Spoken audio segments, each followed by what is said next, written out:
Hey guys, Overeatment here, and today we're playing some more Hearts of Mine 4 Kaiserreich mod. And we have our anime girls back, the updated Moe Reich, so there's that. So it's we're done with the Ottoman campaign, and now we're back to something else, I guess. I don't know, maybe we'll do Jabal, Shimar. I mean, they seem like they're on the interesting countries list. I mean, it's gotta be good, right? Hopefully interesting doesn't mean a bunch of decision minigames.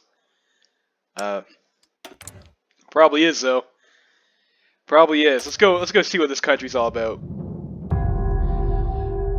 So I've played as Jabal Shammar like a couple times, like way back in the day. And it used to be like their initial war was pretty tricky, and like you usually try and wait for them. I guess they had like a bunch of units that would spawn, and you tried to like pin them while they were still six in a tile, and then rush their VPs. That's usually how you would win that war. I think Conquering History Games showed that on his like guide about that country, like way back. So there's I'm not sure how it's like anymore. So let's see what we got here. We got Saud bin Abd al-Aziz. He doesn't give any benefits or negatives. He's just a neutral leader, I guess. We are authoritarian Democrat with 46% party popularity. And we are an Ottoman Emirate. Okay. We don't occupy anything. We don't have any exiled governments. We don't have any subjects. We are stuck in isolation, which is, well, that's pretty brutal, isn't it? So a lot of red. So we're stuck in isolation. We have expert focus, and we have limited conscription. So for our government here, we got Talal bin Mohammed al-Rasheed over here. He gives us less political power, but he gives us stability and more support. Our country has no other person of influence. Okay. So they've got some bullshit going on over here. We'll see. For military staff, we got defense. We got mass combat. We got psychology. That's not all that exciting, but psychology is like a good one to have.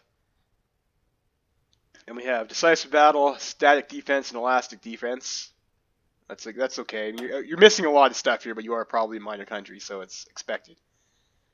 Capital ship attack and armor. Okay, great. I'm sure as Jabal Shammar, I'll be having lots of capital ships, won't we?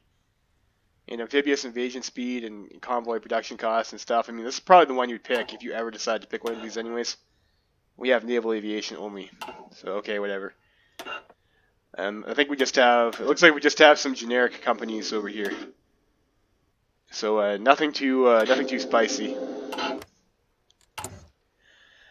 I guess that's that screen. And Natty Spirits, we have Shammar Chauvinism, which is going to fuck over our stability and give us 25 political power. The integration of other parts of the peninsula will lead to frequent frictions with tribes and harsher penalties due to the Shammari unwillingness to share power. And we also get some bonuses against Nedged. So, I mean, that's pretty good that we have that bonus against Nedged. And we are Ottoman lapdogs, so we have even less political power and very low war support. As long as we maintain our close ties with the port, they will fund our dynasty, arm our troops, and protect our domains. Okay. I guess there's some flavor text here, isn't there? I guess we can read that, right? Okay.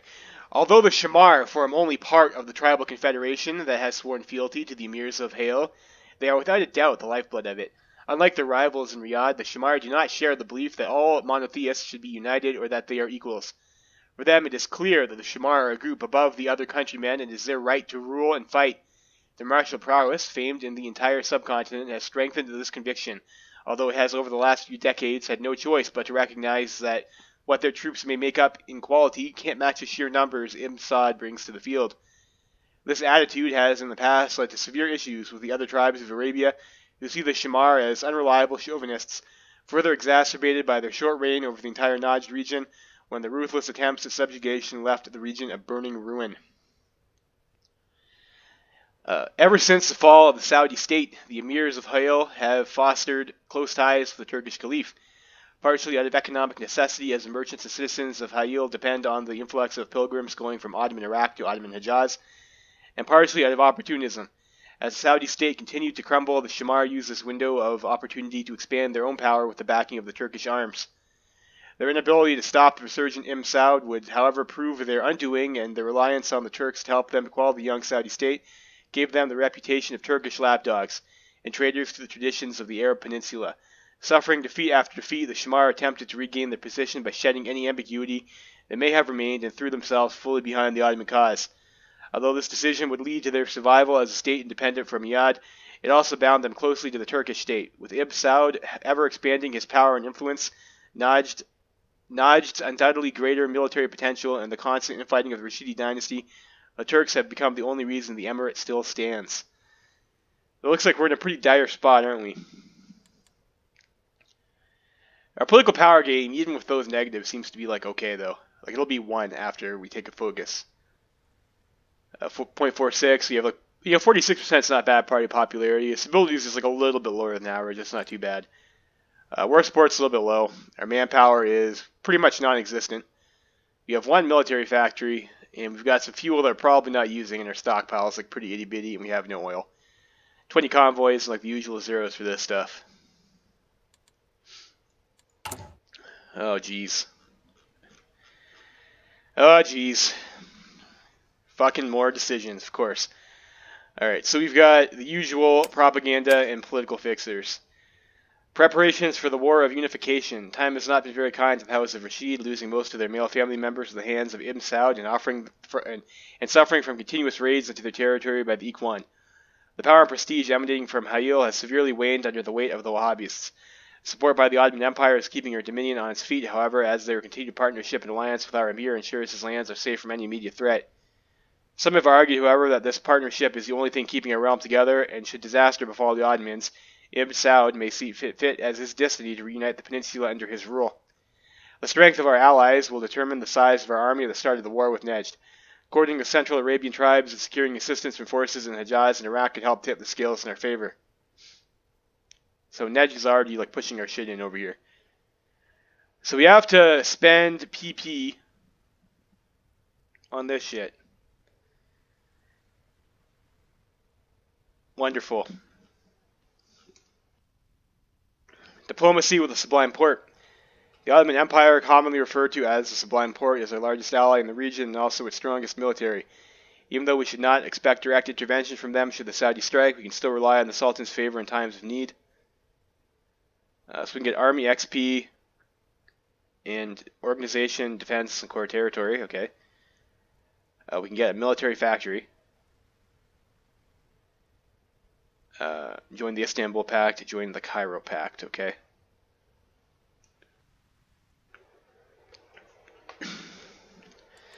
It's interesting that we have the choice to join either.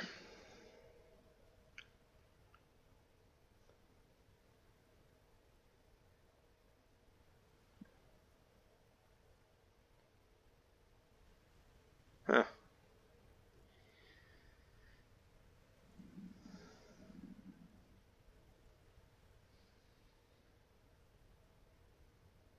Sultan of Egypt, puppet Jabal Shammar becomes independent from the Ottoman Empire. Jabal Shammar joins faction. Okay.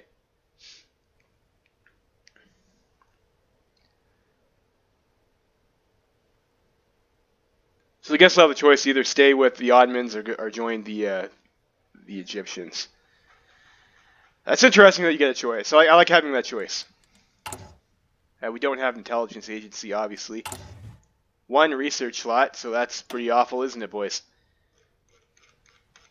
So we have only 1918 guns, which is awful, in Mountaineers. No support equipment or trucks. No tanks. We have basic artillery. No land doctrine. No naval at all, looks like. Yep, no naval at all. No naval doctrine. Interwar fighter, we have no air doctrine, no engineering, and no industry. So that's pretty harsh. 1 research slot, really? Really? Okay. Diplomacy. What do we got here? So we're an Ottoman puppet, and then we just have, it looks like, some people who like us and like some people who don't. We don't have any really treaties. Trade, we have 0 resources. Construction, we have no factories. Production, we're just making this basic gun. Recruit and deploy, what do we got here? We have Furkat Al-Surin, which is 6 with cavalry. Qassam Militia, which is 6 width militia. Furkat Musha, I guess, which is 12 width infantry, regular. And 12 width Camel Corps.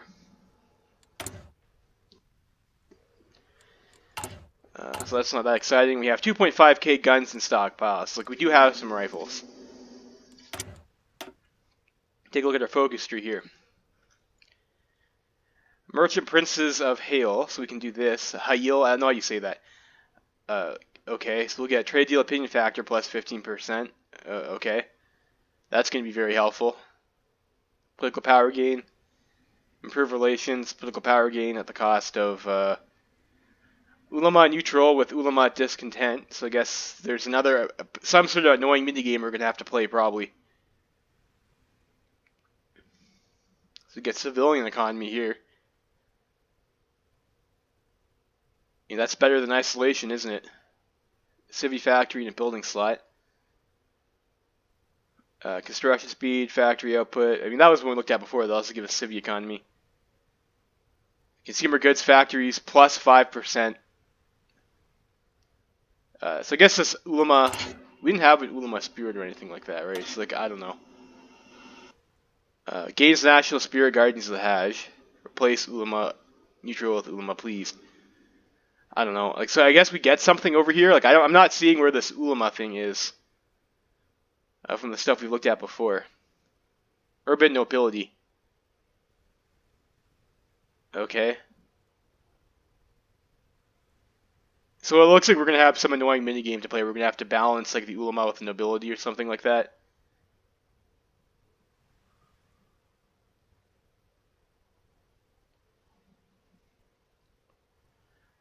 Grants ATF, which grants weapons research speed. ATF, is that a company or is that national spirit?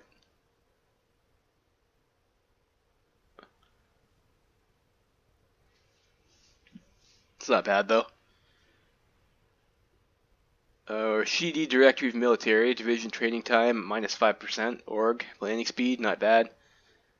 Land Doctrine, Tribal Levies, so you get 2 cavalry. 1 Mountaineer Division with elite training and 1936 year infantry equipment. Okay. It's sad that 1936 is like a step up, isn't it? Camel Corps, get some manpower over here. 1.5k. Car 98k, I think, is like, that's like a decent gun, or decent quote unquote. It's 1936 gun, isn't it? And attrition and supply consumption negative. So maybe that's like what you'd want to do to like get prepped for this war here. Like, we need to beat Najd first of all, right? It might also be worth it just to bank political power and try and slam these decisions over here. Looks like we have to completed focus though. So we're gonna have to fucking look at this and like look at focuses and like pick and choose our paths so we can actually get stuff. That's incredibly annoying. Curb. So we have a I guess a choice over here. First choice. So we either piss off the Ulama. I guess this pleases both of them. Okay. And that'll also annoy the Ulama. But wouldn't they be discontent here?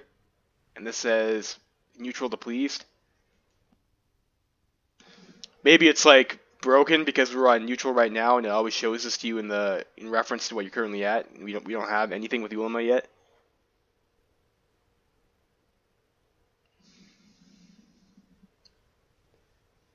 The Bedouin.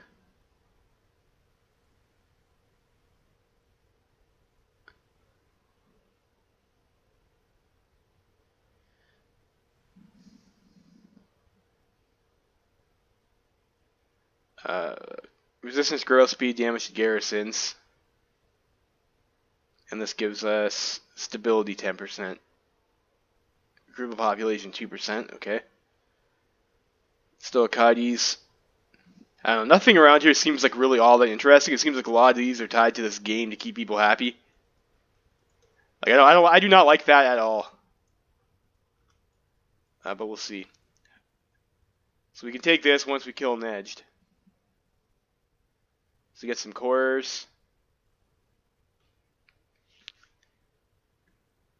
We get something over here that's going to cause some sort of revolt, and we'll get some cores there.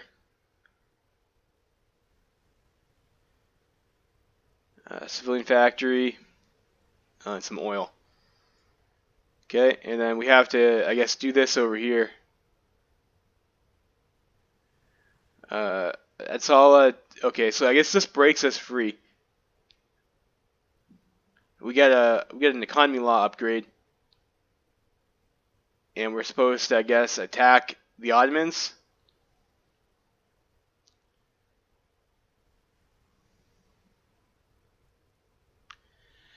So it seems like it's kind of a shitty choice that they give you, right? Like, obviously you're not going to stay with the Ottomans if you can't do your tree. And it looks like you have to break with the Ottomans.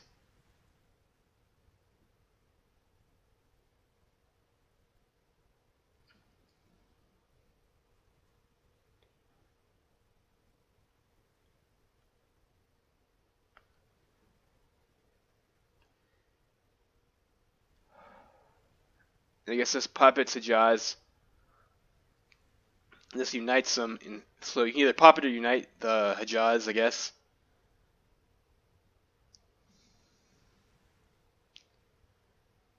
And if we control them directly, we'll get some other boost here.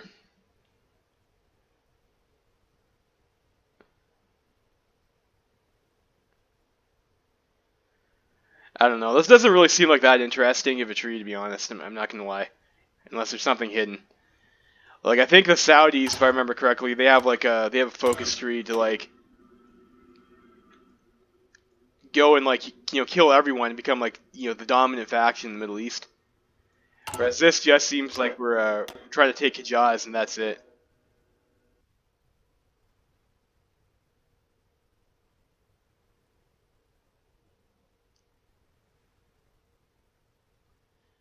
Just like a bit dull. It's a bit fucking dull, isn't it?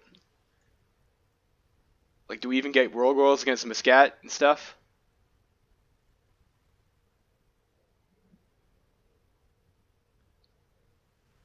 Doesn't look like it. I guess we'll see how she goes. So I guess in order to do those decisions, we need to have done this. So we'll go ahead and we'll start doing that. Research. Should we get a doctrine? What'll be a good doctrine for us? An expert attack. So what would help us the most here? You're probably only gonna have one. It's probably superior firepower.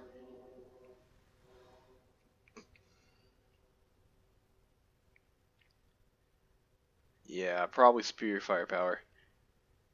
I mean, this one over here is pretty cash money. Work plus 15 on delay. But we're not gonna have that much time for that war. Like, it's probably not worth it to switch gun right away. Although we might want to just pick up this gun anyways. So we have it for after. Like, basic infantry equipment is real bad. So what do we pick for our research? Should we get machine tools as well? I mean, that would give us more production efficiency. It's probably fine. Although I think we should probably go for a bonus. Like either this, or like a doctrine maybe. I think superior firepower is probably our best bet for that. Although mobile warfare into desperate defense might be nice, because their manpower is so shit, like later game. I think we just pick superior firepower here. So, decisions. So to do, what do we have here? We get one cavalry division with recruit training and 19-18 year infantry equipment. So like that's mediocre. This way the Harb. This is Land of Faith or Guardians of the Hajj. Where's Land of Faith?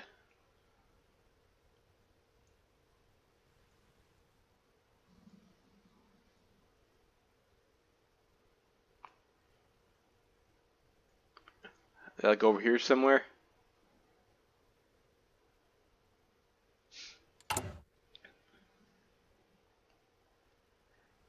Has completed focus. Land of Faith has completed focus. Guardians of the Hajj. I don't see a focus called Land of Faith though.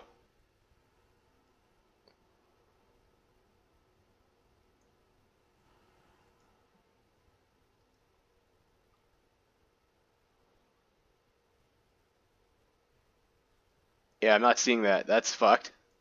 Okay.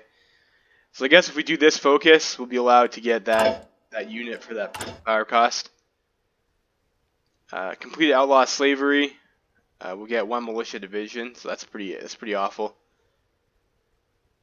Guardians of the Hajj gets a Camel Corp unit, so that's a good one over here. 2 cavalry divisions with 1918 year infantry equipment in Joff. Has completed focus. Oh, Nejd has completed focus in the Land of Faith. So if Nejd does that, then we can get this. That seems weird. So I guess they'll get the option to pick one of these focuses. And depending on what they pick, we might have the option to get that. So we can't get this unless Nejd does something. So that's RNG. You have not tried convincing Mishari bin Buyasis. Who's that?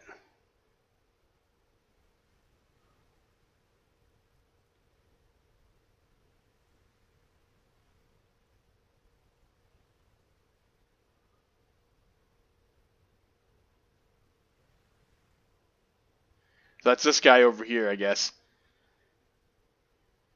So we can have one of these guys over here.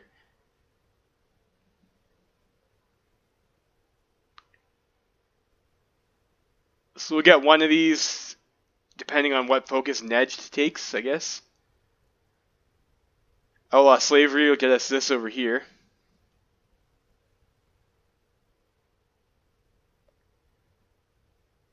So what's this one? Land of Faith. It seems like outlaw slavery gets us a lot of stuff, and the other one is Guardians of the Hajj. Where's outlaw slavery?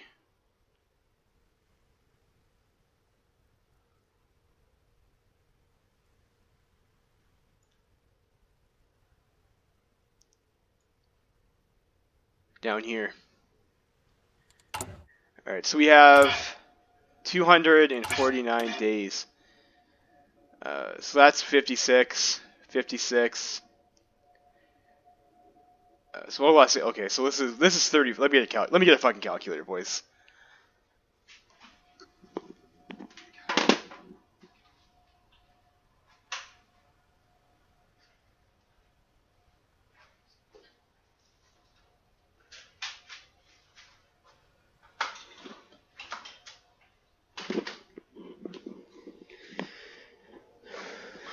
Alright, so Merchant Princess is 35 days. Whichever focus we pick here is 56 days. And then we do Modernize the Cat Collection for 56 days. And then we can do Outlaw Slavery for 56 days. That gets us to 203 days. Which means we will not have time to do another focus. So like we get Guardians of Hajjaz, or Guardians of the Hajj we'd be able to get, but it wouldn't finish in time. So I'm not sure if that would still spawn us those units or not.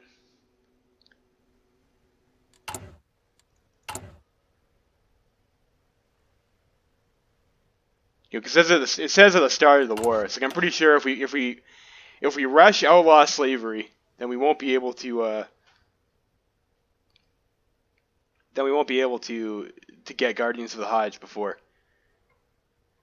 So I guess the other option would be you do Guardians of the Hajj for 56 days. And you come down here, and you'd be able to do, what was that, 1, 2, 3. So you get like another 3 focuses. More political power than 0. Wonder why that requires more political power than 0. So you could do this, and then this. 1, 2, 3, 4. 1, 2, 3, 4. So I guess those are your options. You could do Guardians of the Hajj and like 2 of these over here. And get these 2 cavalry divisions. What do you get with Guardians of the Hajj?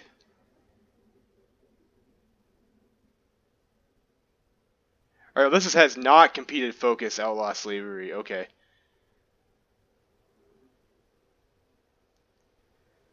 So 1 militia, that's not that exciting. 1 cavalry, that's not that exciting.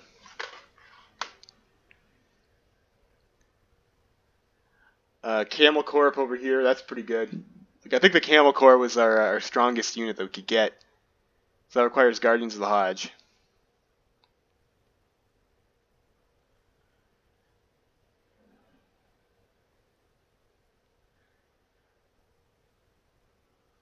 So this causes this guy to lose 3 cavalry divisions. Doesn't actually give us anything. Huh.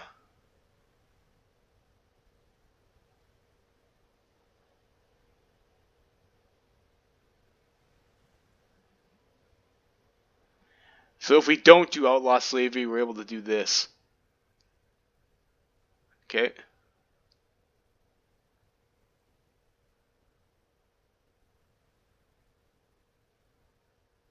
Let's go some militia unit. So militia is like our worst unit that we can get.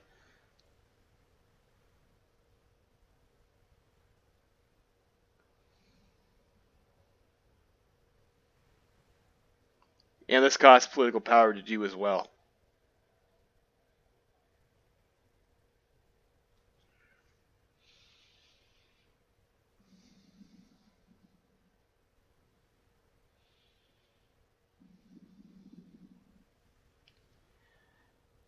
So we'll get the Camel Corps and a level 2 general if we do Guardians of the Hajj.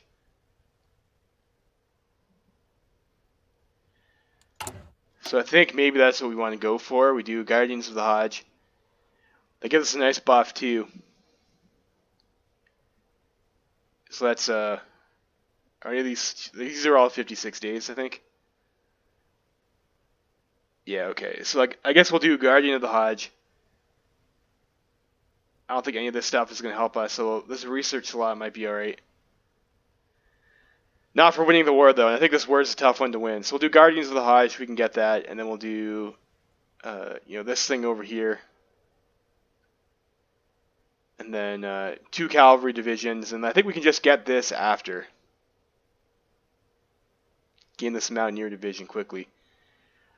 And that should fire pretty close to after the war starts, but we don't need to, of course, click a decision. So I think that's what we're gonna do. That's what we're gonna do. I'll get strapped for this game, and so the division that probably requires the least equipment is this Qassam militia. But we're probably going to be getting a bunch of units too for our divisions cap. It says.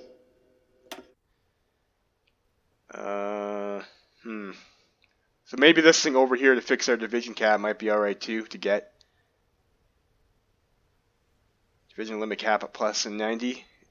Factory bonus division limit plus 15%. I don't know. That seems a bit piddly though. So we'll do this. That's we'll have 1 unit there. This gives us hopefully we'll be able to get some more units off of isolation. If we go to civilian economy, so maybe we'll hit that later, and then we'll just take the division limit cap overage hits. I'm not sure how bad it'll be, but I think that's going to be our strategy for this game. Let's see if that works out. That's okay. First off, do we have a navy? No, of course we don't. And no air force either. We have this 1 lonely cavalry unit, which is a 6 width.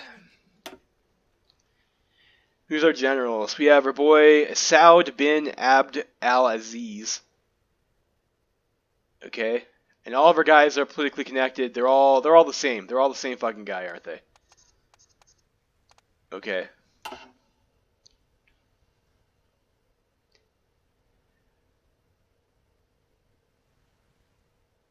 Okay. So probably want to promote one of these guys and use them as a field marshal, and then we'll use Sal or this guy's better bonus. Okay. So that's what we got. No navy, no air force, so I guess we can't check our admirals. Presumably we don't have any. Let's start the fucking game here.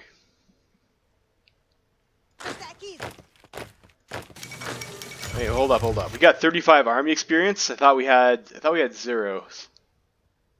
Maybe I missed that. We do start with 35 army experience, so that's interesting. The Emirate of Jabal Shimar. Can we convert these guys over to a cavalry unit, actually? That might be a bad idea, though. We have to also respect our division's cap. Kerensky died real early. The Emirate of Jabal Shimar, founded on the ruins of the Second Saudi state, the great emirs of Hayil built the foundations of the Rashidi state. This state was to last only a few decades until the ascent of Ibn Saud in 1904 was not foreseen but also inevitable, as the brutal reign of the Shimari over the folk of Najd distanced the proud Rashidis from the main brunt of the Arabian population and economy. Through a series of battles, the Rashidi armies were pushed back first from Riyadh and later from all parts of the Arab interior until all that was left was their homeland in the region of Jabal Shimar. Different from the other Arab warlords, however, the emirs of Hayil maintained close relations with the Sublime Porte, whom readily used them as a shield to defend their southern flank. This relation would continue into the Welkrieg, as whilst the Hashemites sided with Britain and the Saudis sided with themselves. The emirs of Jabal Shimar put all their money on the Ottoman Empire, remaining loyal even during the empire's darkest days. While this loyalty was greatly rewarded after the war, it put a large target on the Rashidis, who became seen as Ottoman lapdogs and traitors to the Arab cause. Despite a victory in the Welkrieg, the Emirate has not seen the fortune it hoped to acquire by siding with the Turks, and although relations with Constantiniye remain warm, the Industrial Revolution and its spread to the Middle East have greatly harmed the already fragile Shimari economy. Relying on pilgrims traveling through the Arab interior towards Mecca for their Hajj, the advent of steamships, cars, and most importantly the Ottoman rail network have struck massive blows to this ancient trade. Backed in by a prospering but apathetic Ottoman state, and an expansionist Saudi state, the emirs of Hayil will have to reinvent themselves, seek new sources of revenue, and maintain the loyalty of their remaining supporters, or be definitively erased from the history books. May Allah guide us on our path, I guess, okay?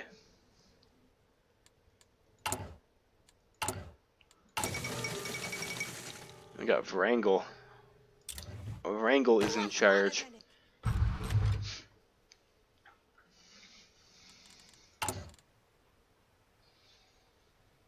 Oh, we got the Ottoman military mission. Cool.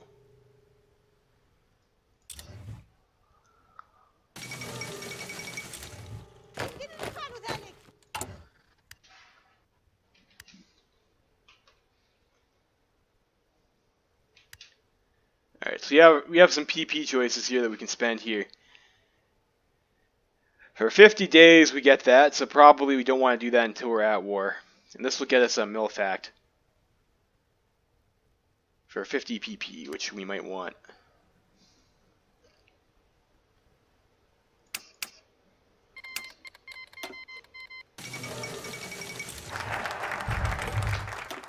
We've got the Merchant Princes of that. We'll do Guardians of the Hajj. Oh no, not Brack Monday.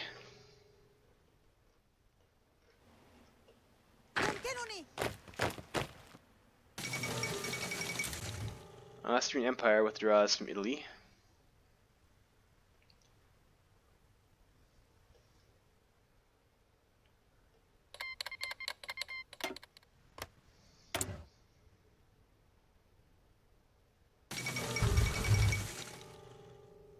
Wu Pei Fu is set back at Nanjing. What a guy.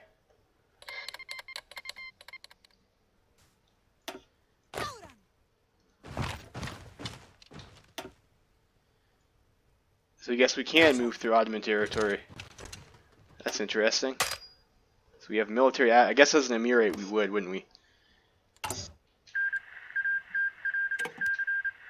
Alright, so do we take this military factory?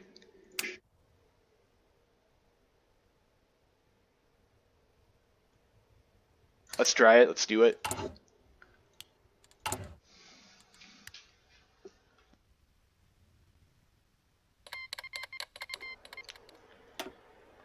A bit of a war going on there. Let's maybe train our guys here. Try and get them up to regular status. We probably need every edge we can get. So we could make these guys a Camel Corps.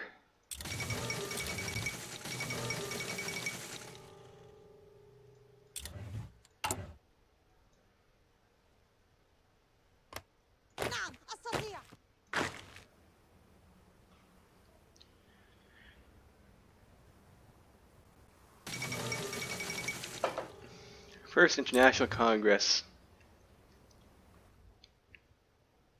يمكنني ذلك.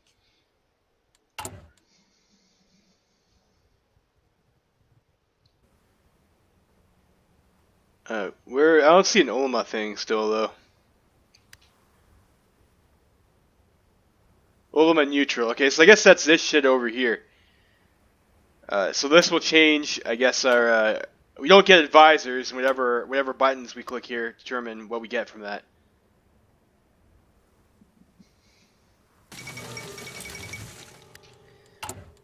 Let's I don't know how much is the Camel Corp? It takes all of our manpower. Okay. So maybe train another Furkat Al Fursan or whatever. Train one.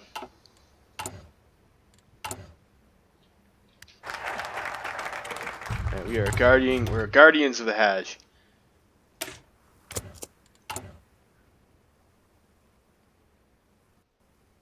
So we'll be able to get this. We'll be able to pick this. Let's go ahead and get that Iraqi Camel Corps unit. That's a good unit. Let's read this description here too. Sway the Mutafiq, the Shiite tribal confederation led by the Sunnis. The Mutafiq are one of the largest groups in Iraq and play an important role in its politics. Like, aren't the Shiites like not supposed to be at war with or they don't like the Sunnis or something like that? I don't know. I had a friend who was a Sunni and always said bitches ain't Shiite. That was his thing. Like, and it's always Sunni in Philadelphia, right? But I thought maybe I don't understand that correctly, though. I'm not that into Middle Eastern politics. But a Shiite tribal confederation led by the Sunnis, the Montafiq, are one of the largest groups in Iraq and played an important role in its politics. Besides that, they also serve as border guards, preventing the further expansion of Ibn Saud and the raids of the Ikhwan. Led by Yusuf al-Sa'adun, the Iraqi Camel Corps is a distinguished part of the Ottoman army in Iraq and could, if need be, prove decisive in defeating the troops of Ibn Saud when properly supported by the Turks. Active for 22 days, gain 1 Iraqi Camel Corps unit with elite training, and 1936 year infantry equipment in Jaf when at war with Nejd, and we also get a level 2 general, so that's quite nice.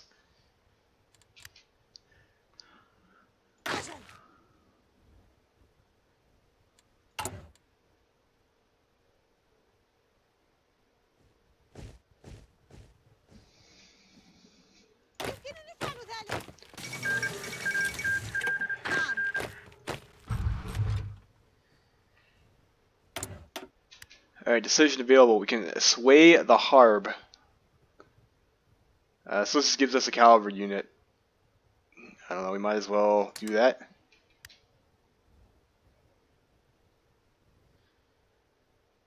And let's read that box too. Tightly bound to the tribes of Hijaz, the Harb nonetheless form a formidable power block in Central Arabia. In the conflict between Ibn Rasheed and Ibn Saud, they have nonetheless thus far remained neutral as they have little stakes in the tug of war and are protected by the Sharif in Mecca. More recently, however, they have become concerned by attacks of the Ikhwan, whose seemingly endless desire for glory of the battlefield have started to raid the outer reaches of the Harb domain. So I guess I'm not too happy with the Ikhwan, and I guess the Ikhwan are supported by Saud or something, I don't know. Look at this. So Saudis are illiterate, they can't even read properly. Look at that, their economy is archaic and they're illiterate. Whereas we over here in Jabal Shimar, we're chauvinists. We're not stupid. We have our research speed is normal. It's plus 6% even. Saudi dogs.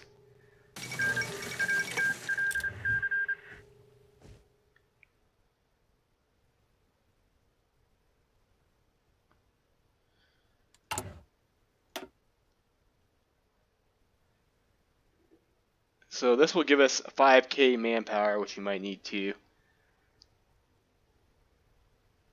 Some cavalry attack and defense. If we do that, let's recruit some tribal levies.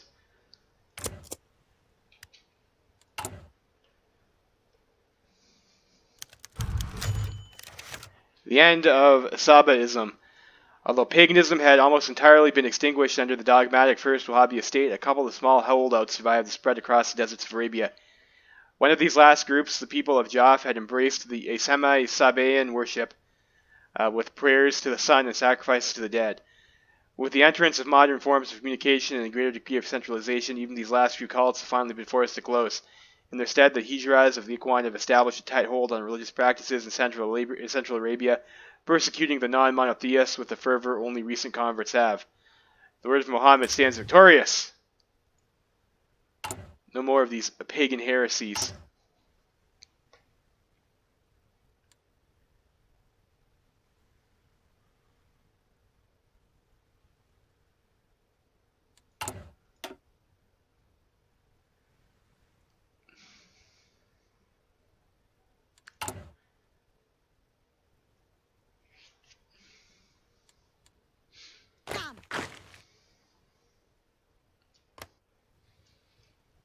جدا.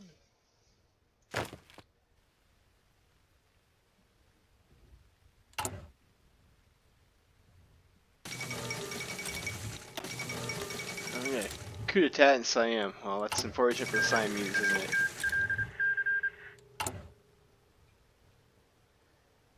Alright, so what path did Homeboy go down?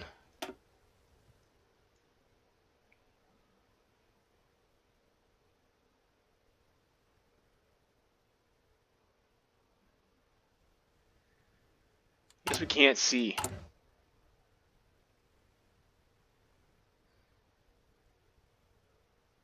I guess they did, Saudi hegemony, they did. So we can either gain units or we can, like, eliminate units off their side. With veteran training. Okay. They got veteran training, 3 divisions. That seems fair. That's fair and balanced, isn't it?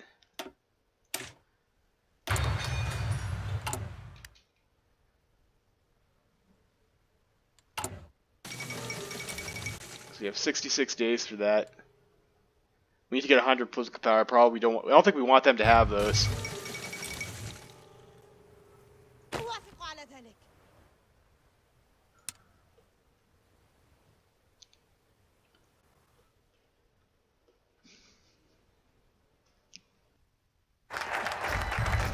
Alright, so we've recruited tribal levies.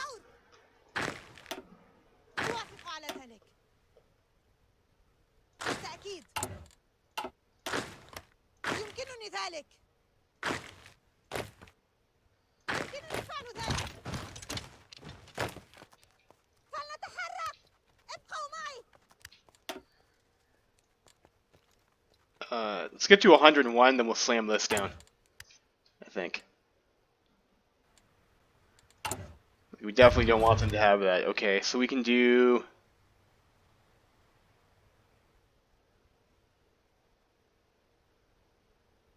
Naj loses 3 cavalry divisions with veteran training and 1918 year infantry equipment. Yeah, I think taking those away from them is probably good.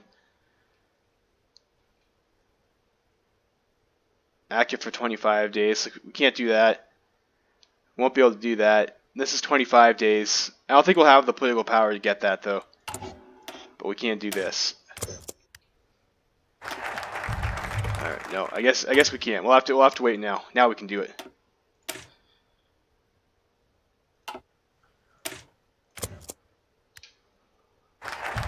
Alright, we have to wait for 10. We have to wait for 10 political power.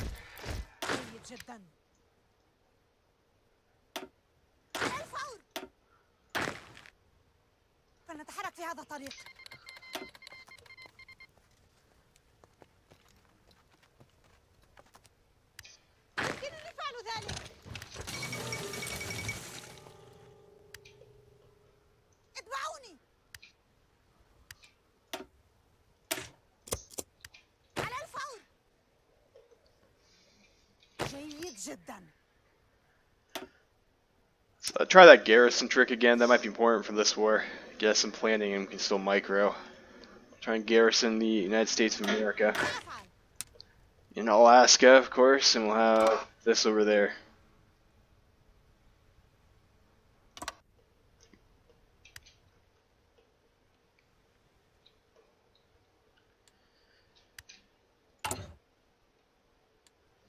Mm, 19 days, yes. Like these are off the table. That'll hopefully be done soon. We have extra guns in stockpile. Like, I'm not sure if our division cap is gonna like actually increase. It's like we're at 4 to 5 right now. So I'm thinking maybe we want to like take some of these guys. Or we have the army experience too, right? We also have no manpower to like really increase that though.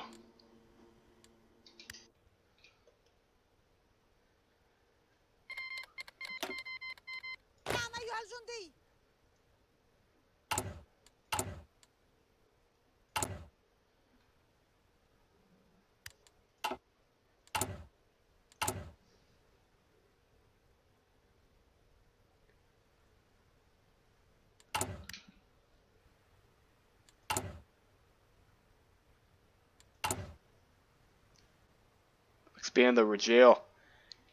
The emirs of Hayil found the Bedouin of Central Arabia an untrustworthy force. In the 19th century, the then ruler of Hayil ordered the creation of a personal guard, the Rajals, consisting of hardened Turkish, Albanian, or Circassian soldiers. This force has survived and even expanded on as their status as a mainly mercenary guard proved less susceptible to the lobbyist rhetoric of Riyadh. Conquest of Buradia. Unrest had been brewing in Qasim for quite a while now, as rumors of a possible return to Buradia by the Al-Muhanna family had become rampant. These rumors turned facts, and as a detachment of irregulars from the Ottoman Sixth Army in Iraq has, with the blessing of General al-Hashimi, been sent to Buradia in an attempt to restore the disgraced dynasty to power and expand Iraqi influence over Central Arabia. Consisting solely of Arab soldiers, the deposed emir hopes that this will increase his legitimacy in the eyes of the Buradian people. But first reactions have been nothing but damning, calling the dynasty Turkish lapdogs and godless traitors. Saudi loyalists in the city are receiving widespread popular support. Benefiting from the occasion, however, our emir has given the order to mobilize and strike the Saudis whilst they are dealing with the Iraqi threat. Whilst raids have been continuing on both sides for over a decade, the blatant attack on Saudi land has reignited a more active phase in the Arab conflict. The final confrontation is upon us.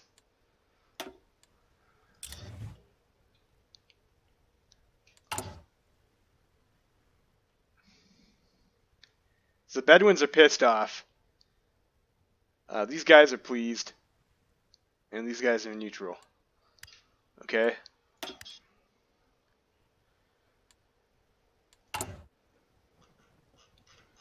Like, wasn't the failed always false?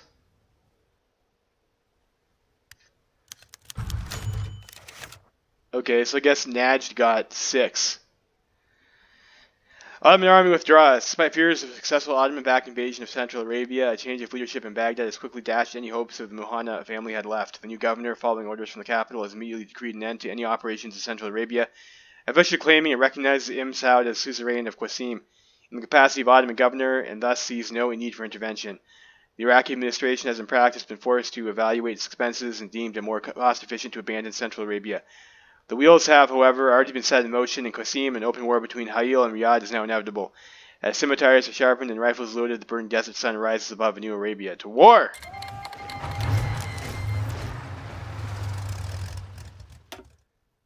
Okay, so there's like a...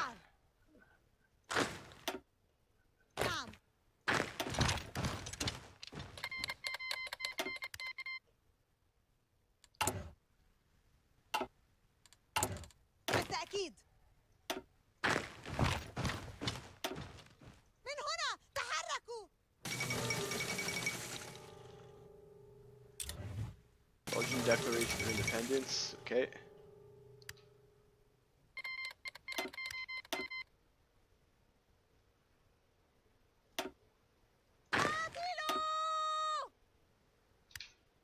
It looks like our units are stronger than theirs, so that's nice.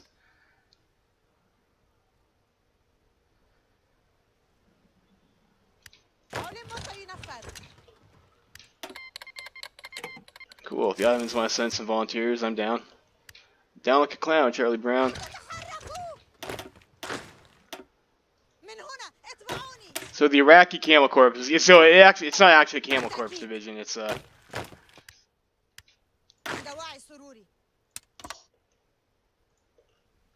it's just a cavalry division with I guess seasoned stat, or maybe that was veteran before they took casualties there.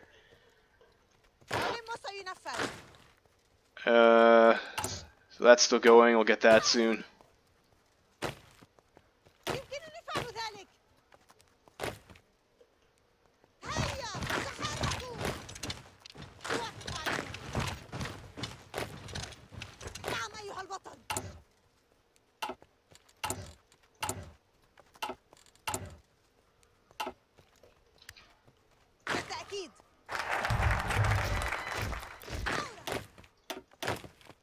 get some. We got a level 2 general here, right?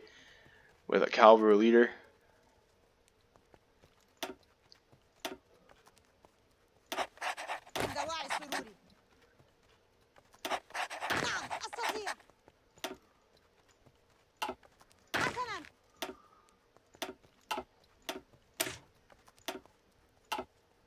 So not also like kind of like a shit mountaineer unit.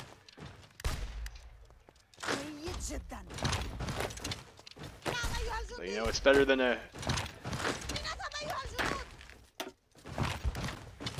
kicking the pants, ain't it?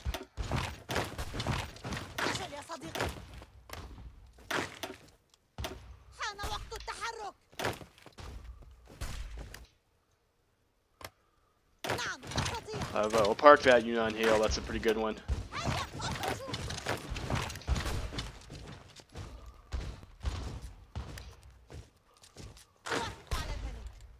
So maybe not do that speed. So we actually have 10 divisions cap, so like that's not too bad then.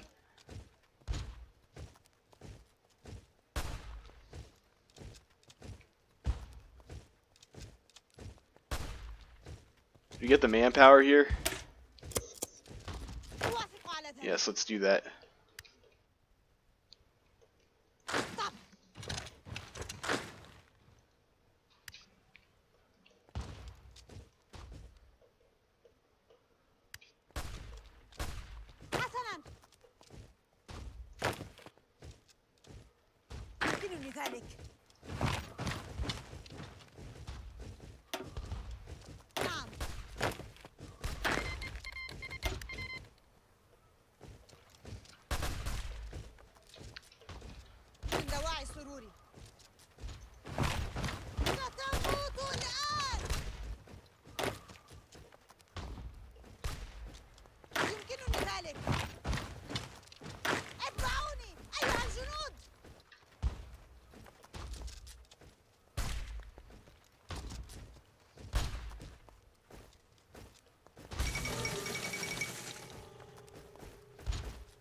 Kubitat in Algiers. Number 1.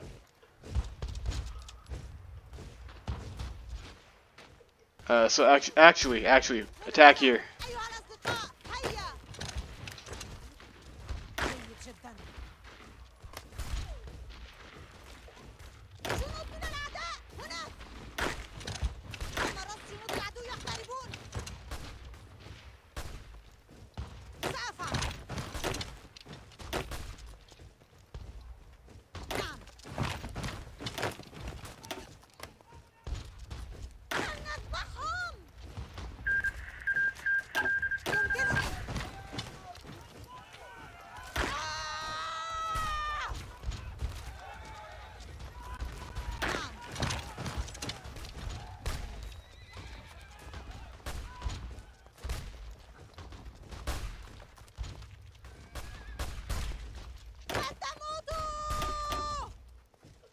Sure we don't fuck ourselves.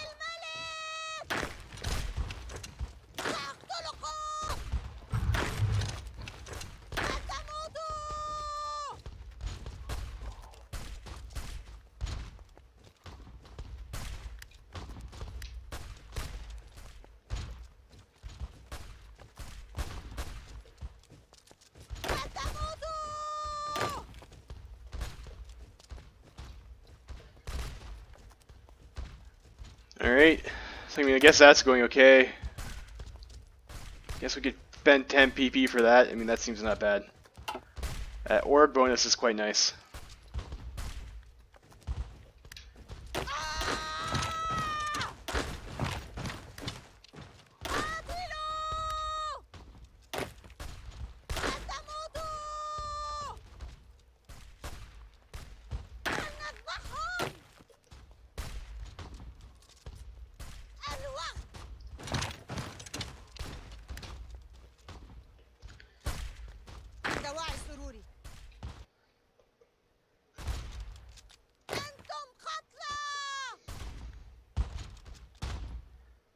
Alright, so this seems like it's going alright. Let's have you help out over here.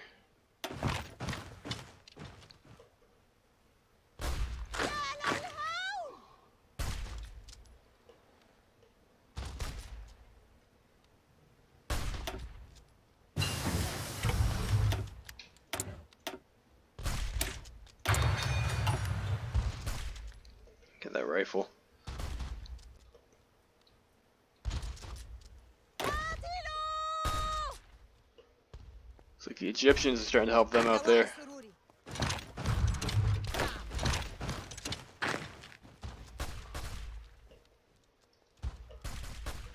Might be able to get through here. Mustafa Kemal sees his power. I wonder how we did that early.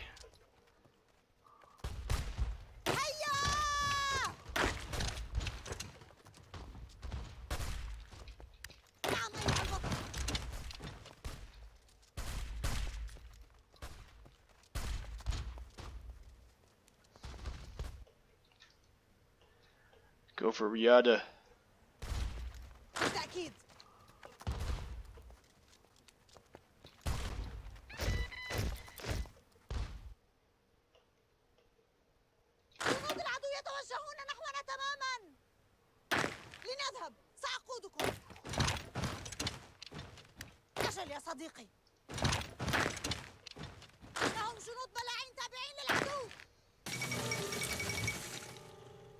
Floyd Olsen is president now.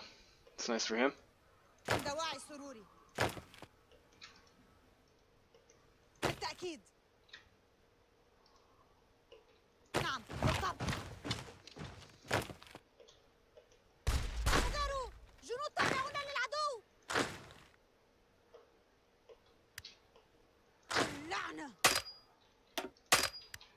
This guy's gonna deorg himself on this, it looks like. So, that's pretty cash money.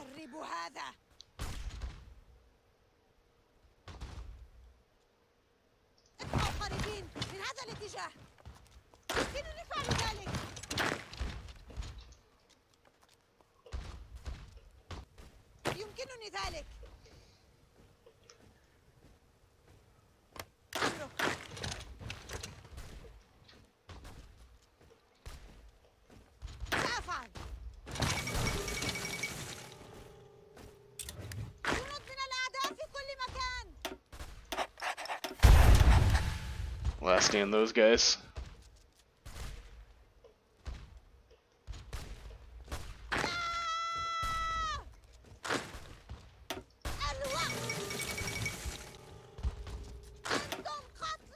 So we'll let that guy deorg himself on us again, and then we'll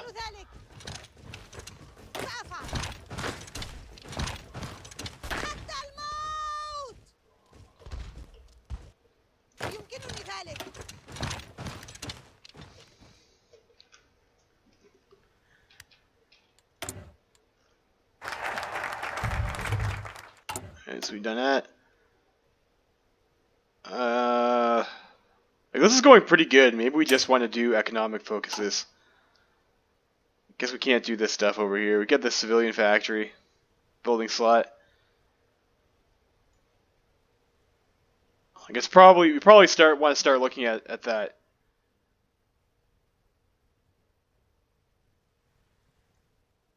We can't do that. Civilian eco doesn't help us that much either. Cavalry attack, desert logistics, all that stuff's like pretty dull. This is like a pretty lackluster focus tree, if we're being honest here. Like, hopefully something unlocks after we win. Let's go get our civvy.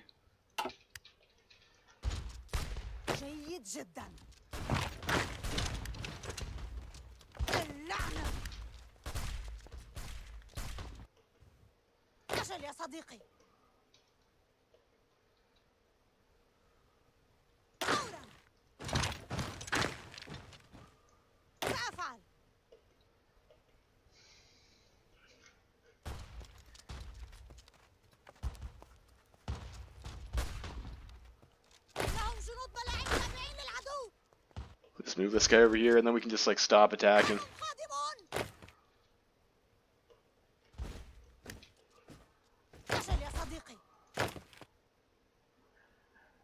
Doesn't really matter if we lose that, but let's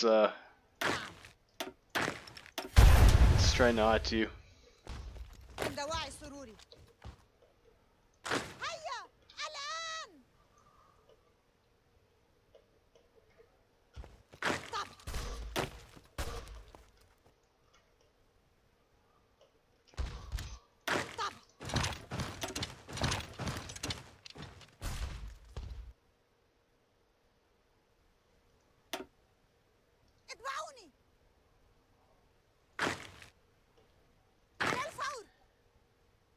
Alright, it's like that. I thought that war was like going to be harder than it actually was. That wasn't that difficult.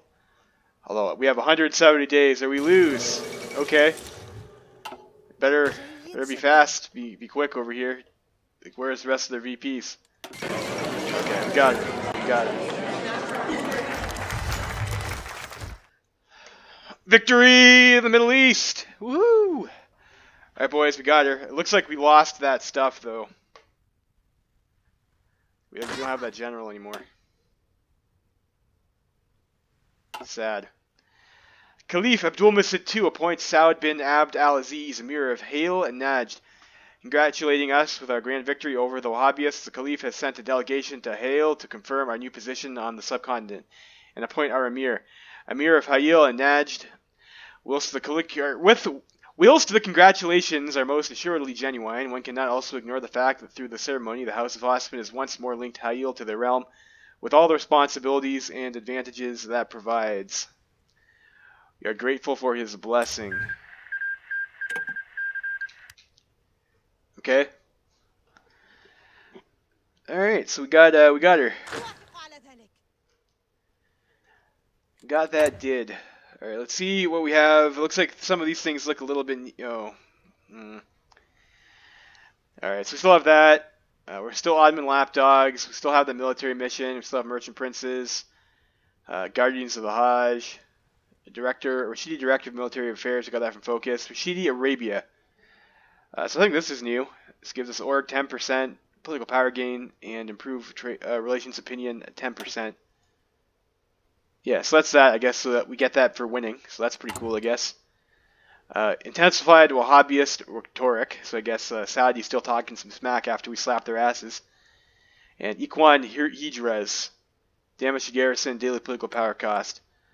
So we've got some Ikhwan raids there, I guess.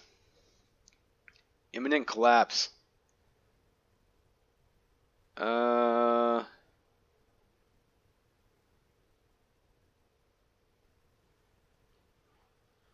I see. So like this war automatically ends early.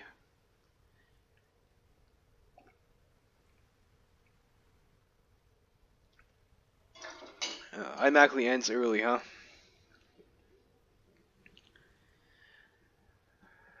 So whoever has the most war score wins at that time. That's up.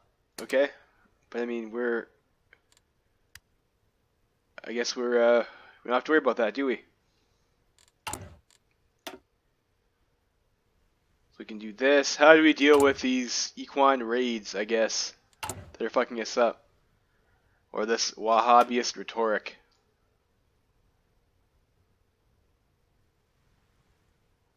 Looming invasion.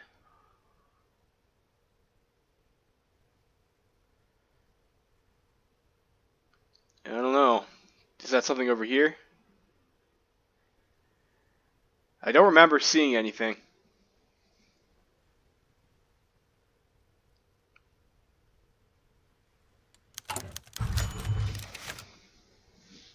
A meeting in the desert. It has been some days since the Emir's forces destroyed what remained of the Saudis lost to the sands of time. With a new possession eluded of values, plans have been made for the Emir, now supreme ruler of Central Arabia, to return to his capital of Ha'il. Somewhere along the way, the procession had stopped to rest for the night, with Saud resting in his tent. His cousin Abdullah gazed over the horizon in the newly conquered lands. Saud that's our guy, right? His cousin Abdullah gazed over the horizon in the newly conquered land. Saud had been crowned Emir as a boy at 10, and a boy he remained, to Abdullah at least. He looked upon the stars before making his way to the tent and entering unannounced.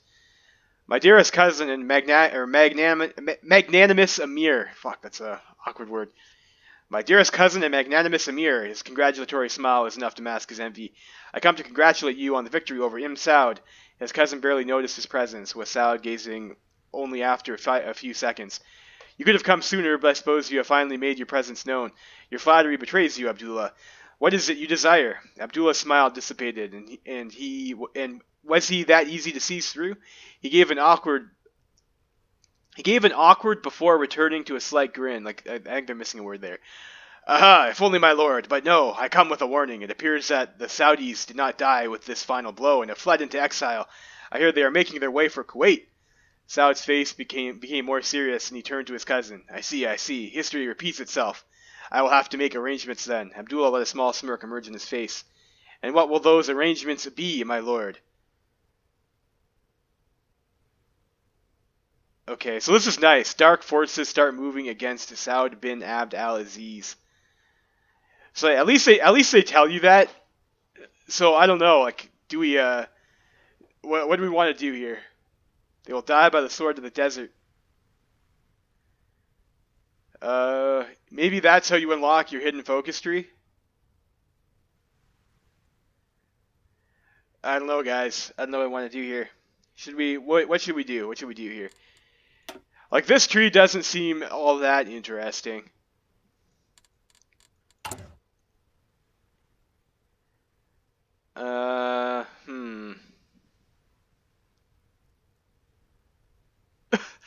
You know what? Let's fucking give her. I will lead the men myself and kill him once and for all. Blood calls to blood.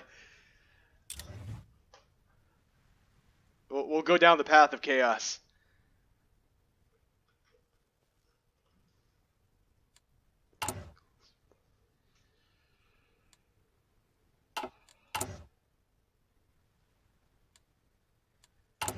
Their manpower is still a bit shite, isn't it?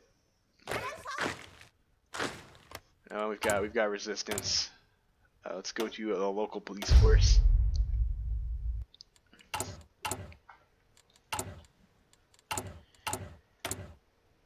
Of course, let's prioritize our garrisons. Oof. Cannot replace isolation. Okay. Abdullah returns to Hayil. Taking with him but a small contingent of soldiers in his return to Hayil, it appeared that the first part of his plan was in motion. With Saud distracted and lost in the desert in a wild chase, it was time to go further. The Arabian night sky was truly captivating, complemented by a cool desert breeze. Abdullah was waiting behind a small shop in the center of Hayil.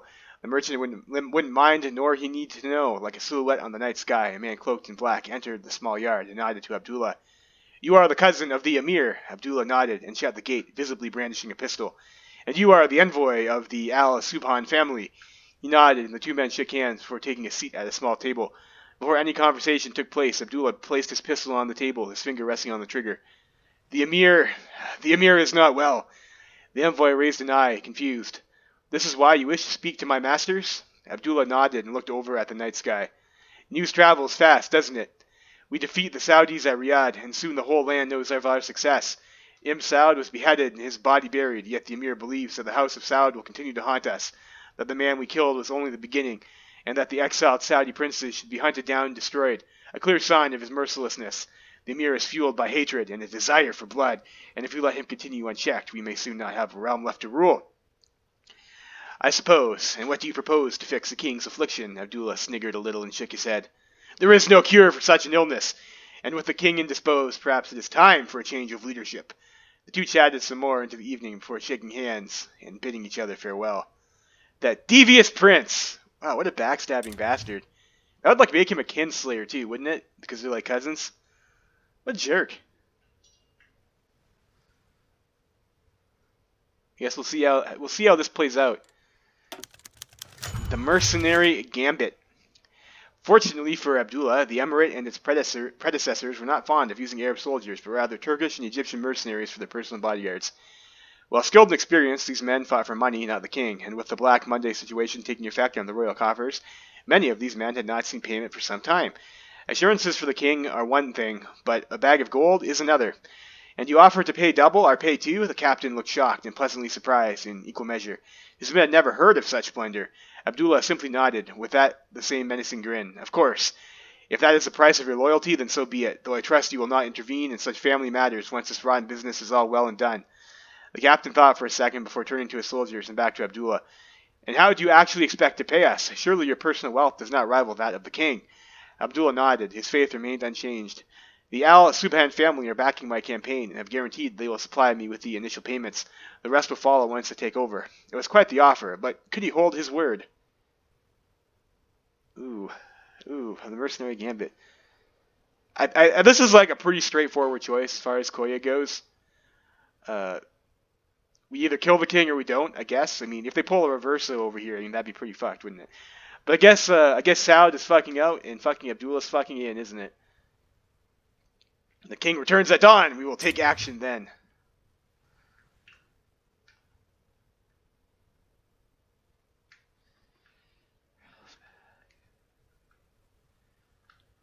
Look at that. Like, what a Chad.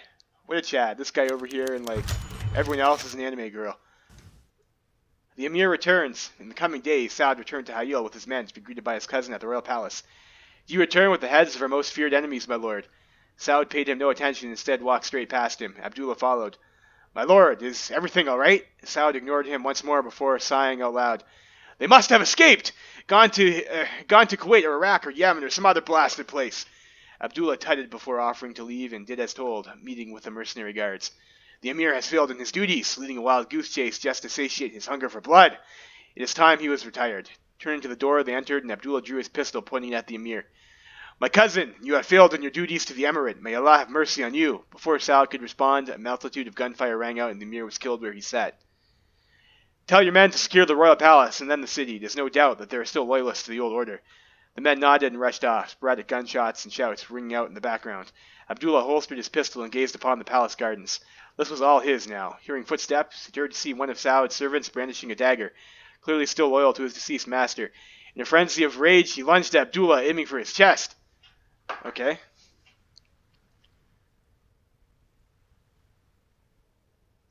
Servant stabs him, or Abdullah shoots him dead on the spot. Let's go with our boy Abdullah over here. This guy seems like a pretty, I don't know, backstabbing snake or whatever. But we'll go with him, I guess. The coup is successful. Abdullah took a deep breath as he looked over the servant's lifeless corpse, blood pooling on the floor and enveloping the dagger. Before he could holster his pistol, a group of the mercenary guards rushed into the room, their commander looking at the body in shock. Prince Abdullah, are you all right? Are you hurt? Abdullah placed his pistol on a railing, looking out over the gardens once more. I'm fine, fine. I shot him before he could get to me. He took a breath and holstered the pistol before looking at the guards. What is the status of your men? We've seized most of the city. Some men still loyal to Saud have seized houses on the outskirts, but it's nothing we can't handle. Finally, I am Emir? ? Replace Bedouin discontent with Bedouin unhappy. Effective change. So we get even worse. Ulama pleased to neutral. Abdullah Ibn Talal al-Rasheed. So we're Natty Pop. Oh, no, we're not. I guess he's just a leader for all the parties. Fair enough. So what do we? Oh, so we're still authoritarian down, but now we're this guy. Does he have any traits? No. It's like, what was the point of that event chain? Do we have a different focus tree? No. Okay. So we just shot our best general for nothing.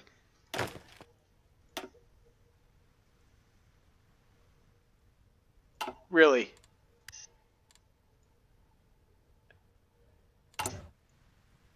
That's disappointing.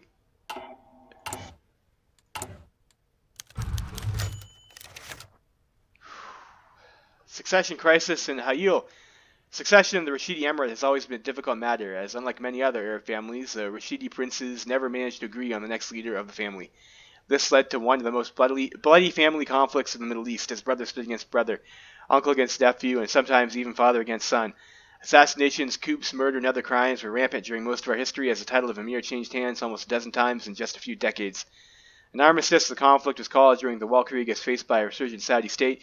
The princes begrudgingly agreed to recognize the ruling Emir and unite forces to secure the continued survival of the Rashidi state. The murder of our Emir by Abdullah has now, however, decisively broken the armistice, once more opening up the crown to rule the strongest. With the position of Hayil in the reunited Arab state still feeble at best, it is likely that we will soon once more see fratricide on an industrial scale. Uh-oh. Weekly stability minus 3%? Oh, that's awful. Oh, geez, what do we do? We fucked up, boys. We fucked up. This was not a good path to pick. Maybe we should have had him. Maybe we should have had him get shanked by that servant. I don't know. Maybe we should have just stayed as our original guy.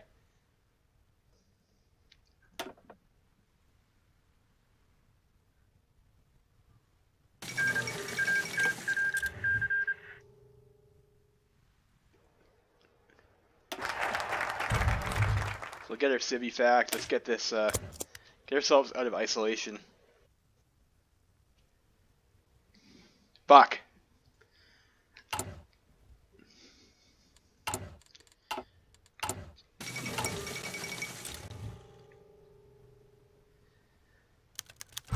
The death of Zayed bin Talal al-Rasheed. The Grim Reaper had not long to wait for Zayed bin Talal al-Rasheed, as his aging son of the second Rashidi emir was torn to shreds in Hayil today by a well-placed assassination. Is that one of our generals? No. The prince who became famous in Hayil shortly after the Well Creek for importing the first automobile lived just long enough to also become the first casualty of a car bomb, as his 1920 Al-Fert Model T convulged into a fiery explosion just after 2 p.m. today. Traveling with one of his wives and their young nephew Abdullah, all three immediately died as the blast knocked out at least a dozen windows of the Barzan Palace. Whilst many had feared that a strike on one of the princes was inevitable after the recent coup, they still hoped that the princes might have proved capable of finding a peaceful resolution. The last shred of hope has now both literally and figuratively been blown apart. A most regrettable loss.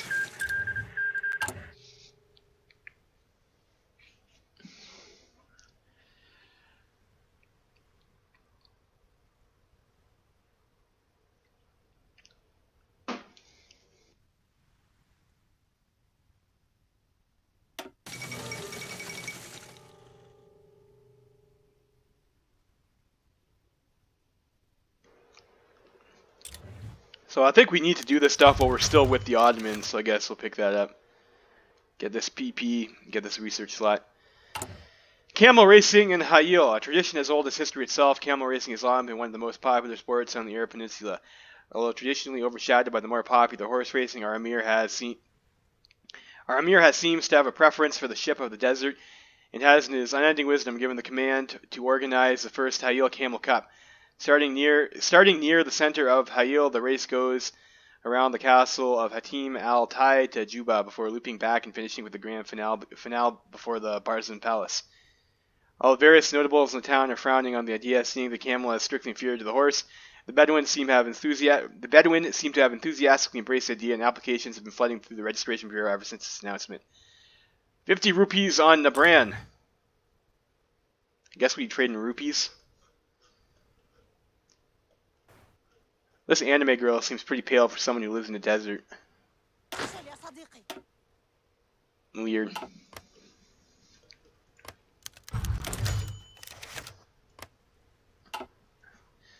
The death of Faisal bin Hamid al-Rasheed. Is that another one of our generals? We already blew up our best general, so oh man. The second in what was likely becoming a long list of murders, Faisal bin Hamid al-Rasheed is murdered in his home in Hayil today. This prince, one of the last sons of the Obeid line, had long given up any ambition to on the throne, but was likely targeted by a servant close to the throne out of fear that the line of Obeid might see a chance in the chaos to make their branch the dominant one of the family.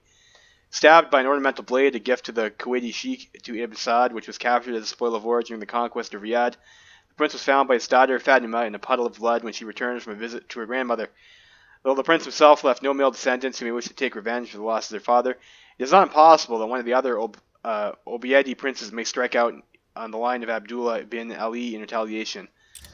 Another tragic loss for the family.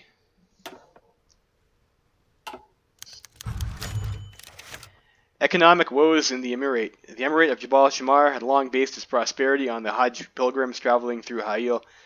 Despite arguably being outside of the modern capitalist system, the Westerners' Black Monday appears to have harmed the Caliphate in Constantinople and thereby the Emirate. With Hajj pilgrims in sharp decline and the Ottoman imports imploding, the Emirate has been hit very hard.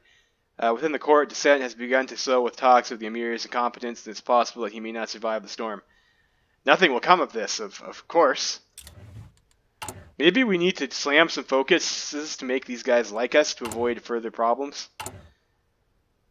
I don't know.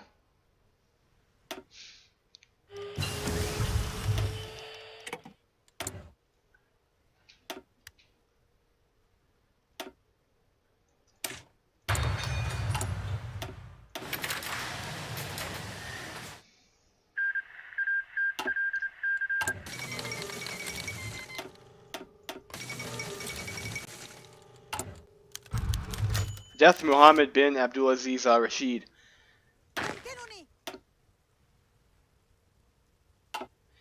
Tragedy struck once more today as Prince Muhammad bin Abdulaziz al-Rasheed, brother of reformer Emir, also met his maker. The prince who had conceded the throne to his brother and stood by his side during the unusually long for a Rashidi Emir reign Found his death during a visit to a subsection of the Shimar. Ambushed by unknown assailants, his horse was reportedly shot from under him, and he himself, after falling, trampled by the assailants' camels. A group of Shamari tribesmen found his body in the dunes early this morning, stripped naked and hideously deformed by the hoofs of camels. Likely the first real high-profile victim, as Muhammad could be seen as a real threat to the new emir, many are starting to wonder whether the emir himself will be the victim of the next attack. This is starting to get dangerous.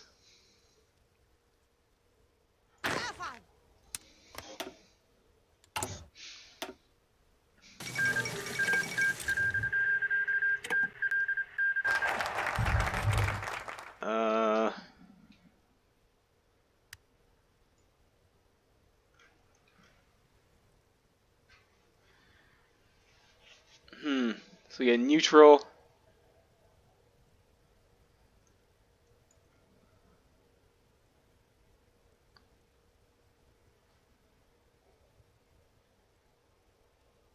Who doesn't like us right now? The Bedouin and the urban nobility.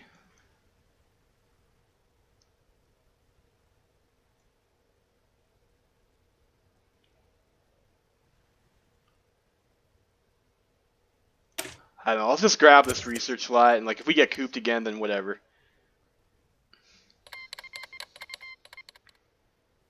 And, we need to make sure that we get that before, I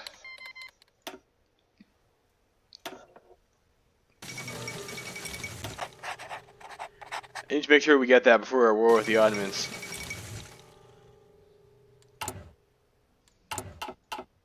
Although that might not be until 1939 now.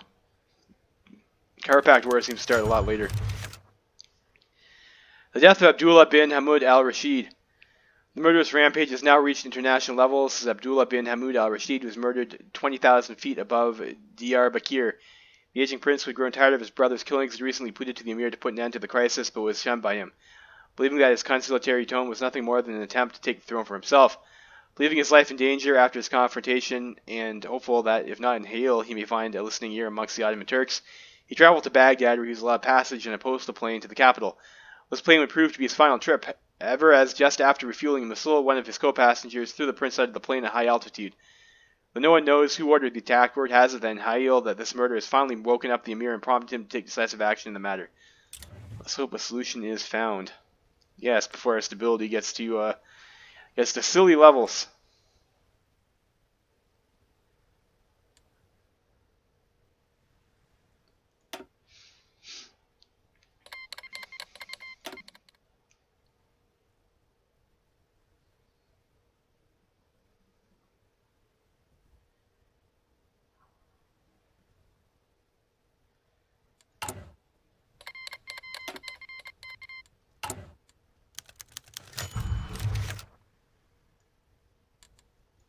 Let's maybe disband a couple of these units here.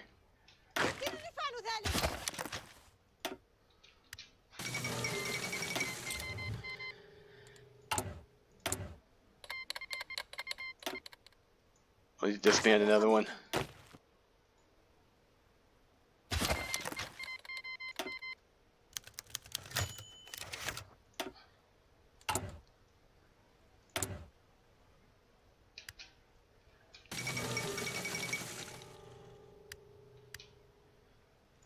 End of the succession crisis. Okay, I guess this death happens first. The family crisis is reaching ever closer to the palace of Faisal bin Saud al-Rashid, son of our former emir, was shot in clear daylight on the streets of Ha'il today. The young man who was forced to watch on idly his father was murdered in a coup not so long ago seems now to have also met the same fate, after rumors propped up that he was in talks with the Abda and Saya tribes. The place likely beyond the successful attack on the prince's life. The palace, likely behind the successful attack on the prince's life, seems to have preempted the possible coup and ordered the assassination of the last sons of Saud. Nonetheless, they seem to have failed in this, as Faisal's brother, Obeid bin Saud al-Rashid, was able to escape and is now rumored to be taking refuge amongst the Abda. With the threat of civil war all the more likely as the Bedouin place their bets on the princes they prefer, the palace will have to come forth with an acceptable resolution to the conflict or risk their own heads. It is time to summon the family. End of the succession crisis. Although many of the Rashidi princes refused the invitation from the palace, afraid that by coming to Ha'il their own lives might be in danger, Our Emir was nonetheless able to set up a decent-sized family gathering. After an exchange of pleasantries, including a most humorous story about the camel of Abdullah's servant, conversation quickly moved on to the fratricide that has been plaguing Jabal Shammar these last few months.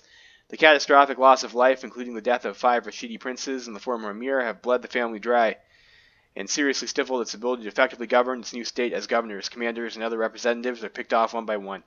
To put an end to this and to ensure the prestige of Hayil remains intact, the family has, for the first time in its history, agreed upon an official line of succession. Our current Emir, although having taken the throne in an illegitimate way, will be recognized by the entire family as the ruling head, and his firstborn son will be recognized as his official heir, thereby bypassing the system of seniority, which is officially still intact. To please the other princes, however, a royal council made up of solely family members is to be set up, and this council will also serve as regent should our current Emir perish before his son is of age. Although not all princes were overly thrilled with the new arrangement, the Obeid bin Saud al-Rashid sending a strongly worded letter comparing his Emir's character to that of a pile of camel dung, an overall agreement was reached and a new, hopefully permanent armistice signed. The wisdom of our Emir knows no bounds.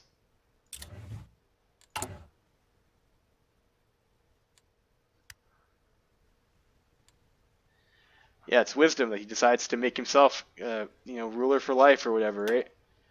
Okay. That's gonna piss off the Urbans. Which we can balance out, I guess, with this. We also want to deal with this. Fast. I probably should have done that earlier now that I think about it. Don't want that research slot. Syrian exchange program, essentially an Ottoman attempt at bringing Hayil closer to the Ottoman center. The Maktab Ambar of the Damascus Civil Preparatory School has allowed 5 men from the Hayil elite to enlist in their prestigious academy. Normally solely reserved for the Syrian Ottomanized elite as a preparatory school for the Maktab-i-Molkiye Imperial Civil Service School. In the capital, the idea is that the Shimar students will return home after completing their studies and assist in training and educating the people of Hayil. There have, however, been some opposition to the plan in Hayil, as many are weary of further Turkish influence in Jabal Shammar, whilst others just plain doubt the need for reform in general. Good luck. Alright, but we got a research slot, so that's nice. Let's pick up that tech. So I think we have to make a choice here. Curb authority of the Majlis al-Shura, or relinquish opportunity, or, okay, what does this do? Set up after the Wal-Krieg under pressure from the urban nobility, inspired by the bureaucracy established in the Turks and Hejaz, the Majlis serve as a royal council with certain authority over matters of state. It has become apparent, however, that this institution only serves to enrich men who take part in its meetings, and is an insult to the monarch's right to rule. We will no longer tolerate this weakness. So that gives us Padot.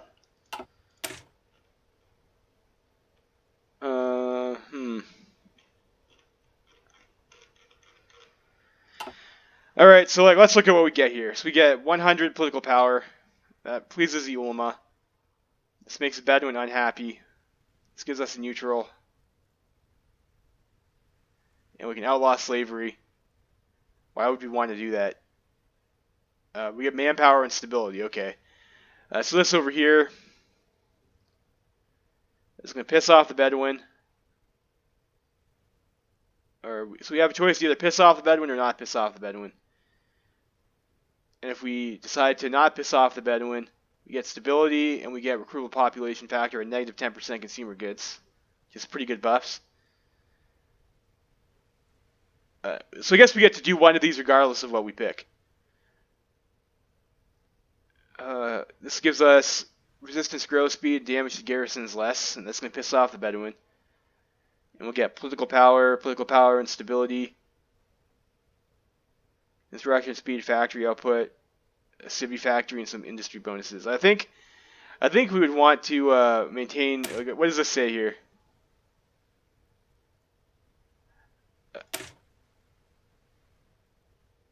So I guess this is either we follow Arabian customary law or we do. Okay, so I think probably go for maybe the recruitable population factor and stability rather than political power. And construction speed and factory output, I don't know. It seems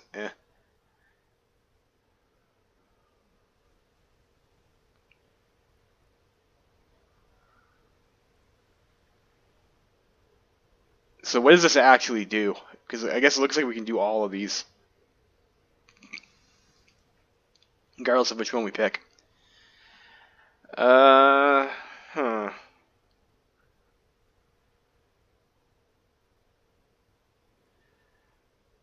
So this will piss people off, but give us extra political power. And this will cost us political power, but grant us stability.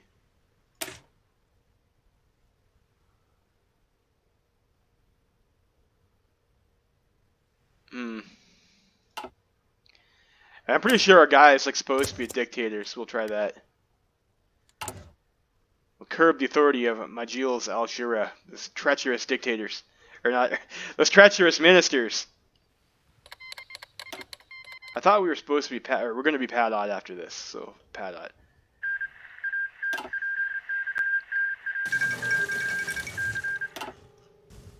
Oh wait, Norway joins the Entente. That's nice for Norway, I guess. We need to also up our conscription law. We need some PP to do that first, though.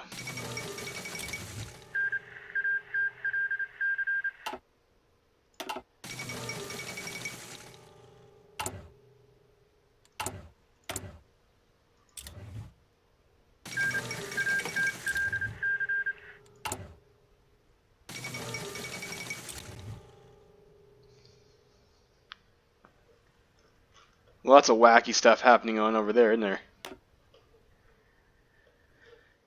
So this is very bad for Germany. This usually means Germany dies, unfortunately. But Norway joined the Entente, so I mean that's something, I guess. And the Balkan War 4 is going on, ain't it?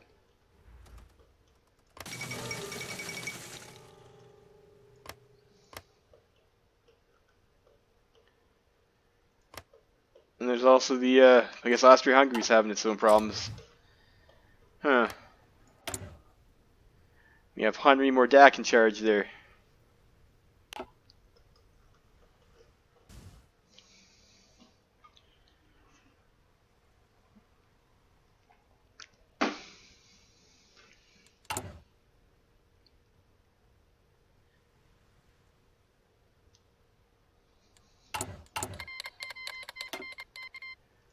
And the Ottomans are going to war with Bulgaria. Okay.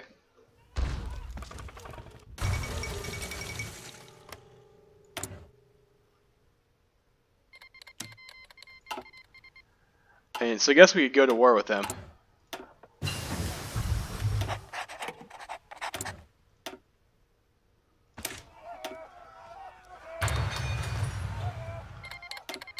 Pick up our concentrated industry.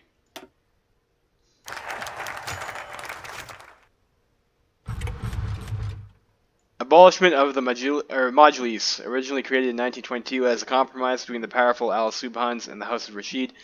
The Majlis al-Shura Parliament/Royal Council have ruled Hayil to varying degree ever since. Their existence has been a major thorn in the side of the Rashidi Emir, however, who has not hid his disdain for the institution. Benefiting from an increased instability on the peninsula, the Emir has embraced the opportunity to rid himself of them altogether in cooperation with allies in the Shimar Bedouin. The Emir has stormed the chambers with his followers and decreed an end to the 1922 Majlis al-Shura. In its place, a Majlis al-Tujar has been set up, consisting of hand-picked loyalists amongst the powerful merchant families of the Hayil. Long live the Emir! Let's fight Wahhabist influence.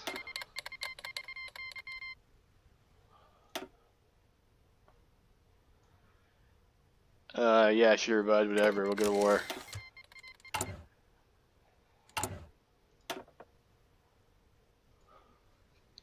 Not that we're going to be able to actually do anything here. I'm not sure what you expect from me, bud.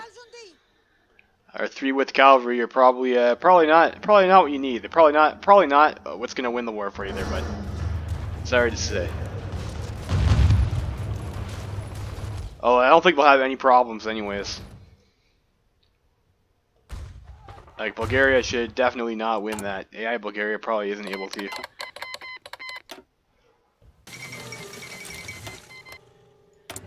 Got the Mustafirate of Jerusalem over here.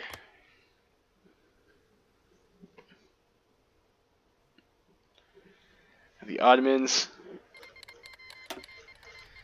And I guess they're best friends with the Pact of Belgrade. We'll Well, maybe not best friends, but they're on good terms, I guess. Forcibly integrate the Pomacs. So I guess instead of doing useful stuff, the AI has decided to do this and fuck themselves over before the Belgrade Pact Wars. Like, that's, okay there. AI always makes wonderful decisions, don't they?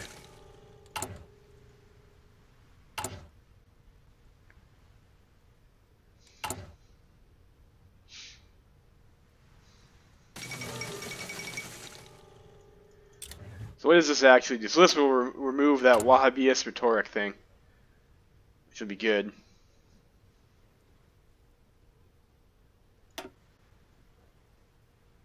And then we'll try and do this thing over here. There's this other thing over here with the Ikhwan Hijras. You have to deal with them. So I guess we have to come down here to do that.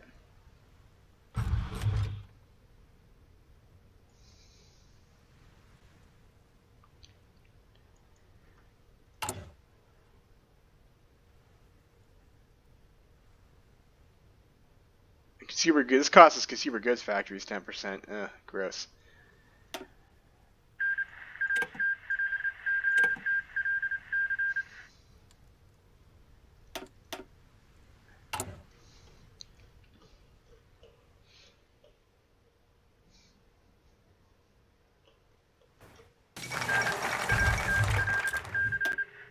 Alright, so we'll do that. What does this do? Give us stability, research speed, and some other stuff. 56. I think we just probably just go get our course.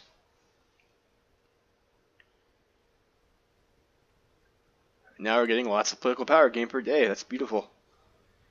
Beautiful.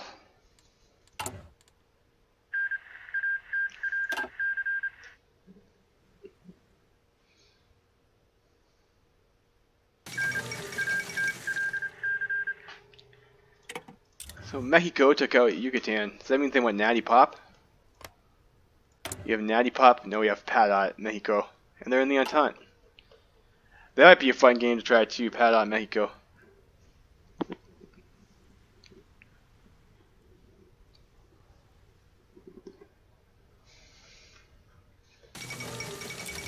Gandhi takes power, okay. Get nuclear Gandhi.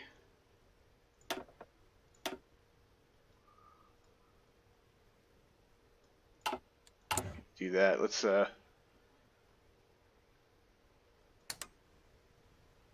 maybe try and work on getting our stability up from under the gutter.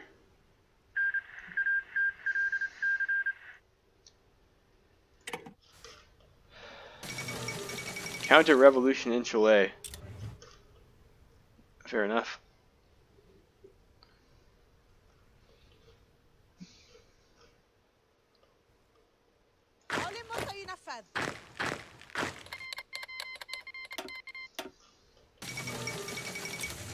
There goes Denver.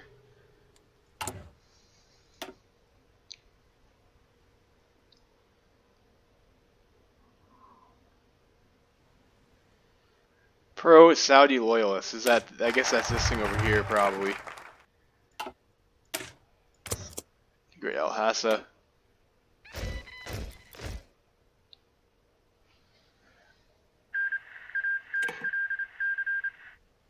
So this says Coast Guard, but it's about it gives us submarine boosts. And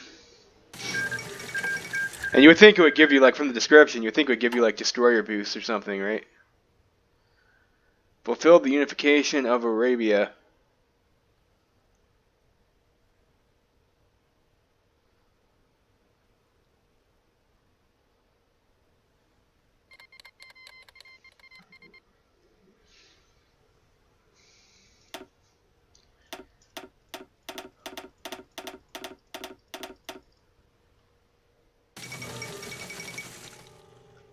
And all Africa collapses, okay.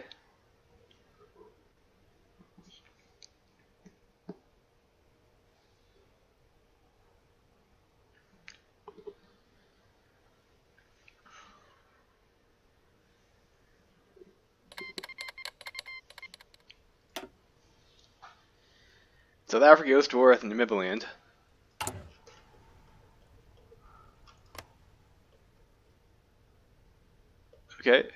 Fair enough. Got machine tools.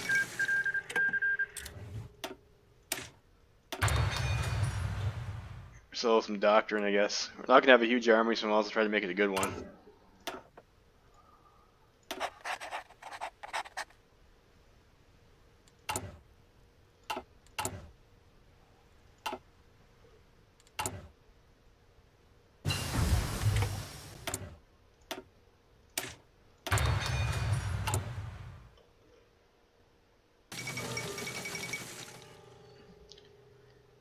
In India.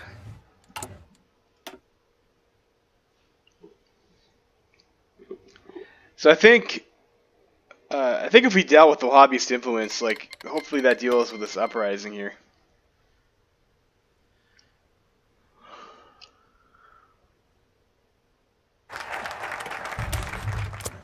We'll integrate Central and Najd.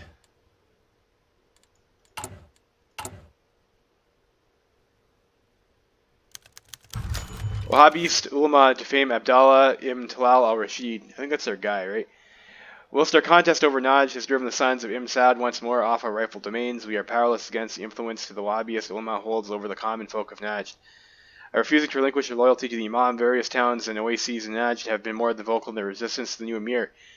From our side, there's also been little animus to cooperate with the Najdi, as they are deeply looked down upon by our Shimar compatriots, seeing them as lesser people and only really useful for agriculture and auxiliary troops. Most disturbing.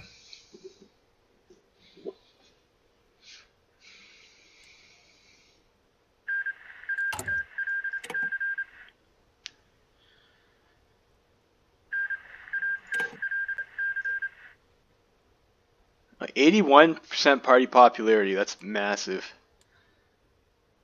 I guess people really like our boy Abdullah ibn Talal al-Rasheed. Oh, this guy's name was Abdullah. I guess those are different names, though. The Ikhwan will raise their flag and revolt if they have not yet been dealt with. How am I supposed to deal with the Ikhwan without doing this?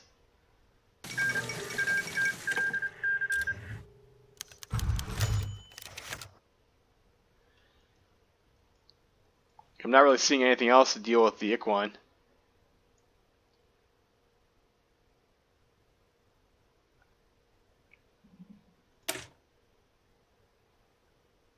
Is that this thing over here too? Confrontation in Qasim. The trouble has appeared in Qasim after a confrontation between a group of settled folk and their tax collectors turned violent when the settlers pleaded for a delay to this year's taxes, pointing out the widespread destruction of the already fragile economy of Central Arabia. Famine has erupted all throughout the subcontinent. Our tax collectors, however, weren't in the mood to negotiate, and after one of the settlers, in a foolish attempt, tried to scare them off, fighting broke out between the two groups. So the tax collectors were forced to flee. One of the Rashidi princes took the whole ordeal as a grave insult to his house and commanded a raiding party into Qasim, raiding and pillaging themselves away to glory and riches. When the party returned home, satisfied with their loot, they had left in their wake a burning ruin and a starving population. Retaliations between the folk of Najd and Shimar elite were already in shambles. Relations between the folk of Najd and the Shimar elite were already in shambles, but many now fear that the princes may have gone too far. It's only right that the Najdi know their place. Are we going to get a revolt here? I thought we dealt with them. With the Wahhabist influence thing. You know what, let's set our guys up over there.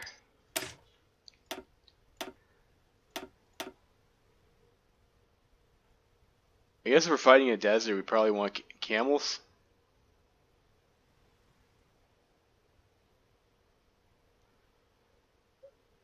I don't know.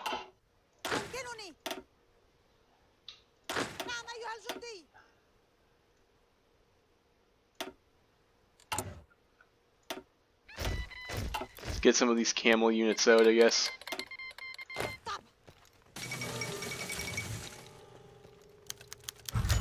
Ariane sends a delegation. Despite not receiving an invitation to the conference in protest to the treatment of the Khuzestani Arabs under the new government, Iran has decided to send a delegation to Cairo. A protest in the streets of Cairo, organized by Iraqi political exiles with support from the Ittihad Party, was unable to deter Sultan Farouk I, who stressed the importance of Islamic solidarity in these trying times. After a short kerfuffle, the delegation was granted a seat at the table in the hopes of encouraging an open debate. We welcome the right and honorable gentleman from Tehran. Invitation to the Third Arab Congress, organized by the Egyptian government in Cairo. The Third Arab Congress plans to unite all Arab struggles and determine the direction it needs to go in. With much of the Mashriq still suffering under the rule of the Sublime Porte, and with the Arabs of Maghreb living in a French slave state, it is clear that we as the only independent Arab powers need to combine our strengths and strive for the liberation of our brethren. To Cairo we go. I thought we weren't independent. We're a puppet.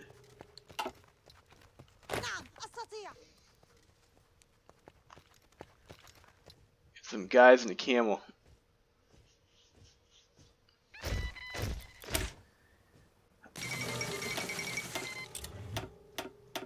That's only like kind of like these are tiny bonuses in desert, but whatever.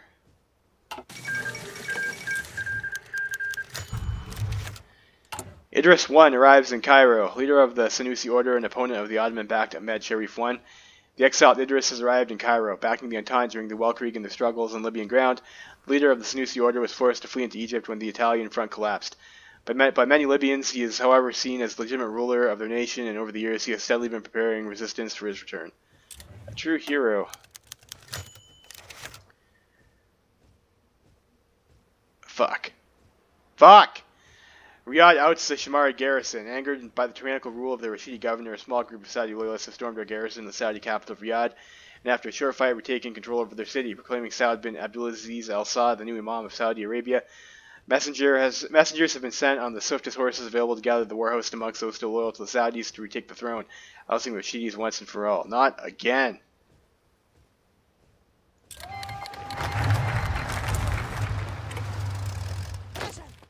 Fuck.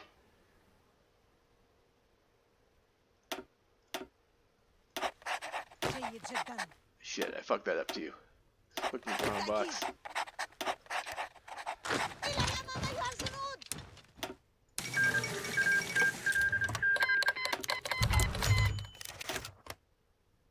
Delegation from Syria takes the floor.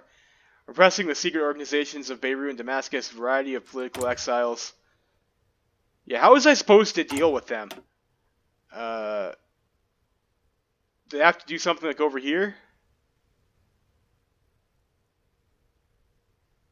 How was I supposed to deal with them if that didn't happen?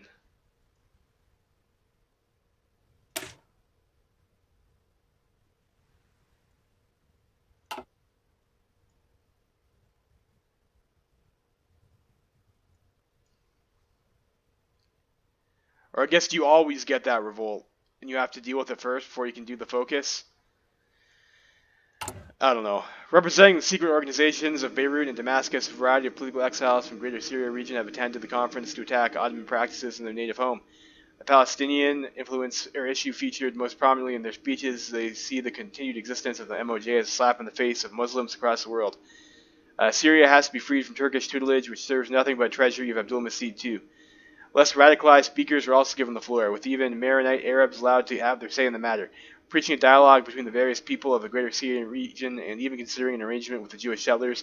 The debate became quite heated. After a representative from Jaffa threw a sandal at his colleague from Aleppo, a short recess was announced and the perpetrator removed from the room. Support the Syrian people.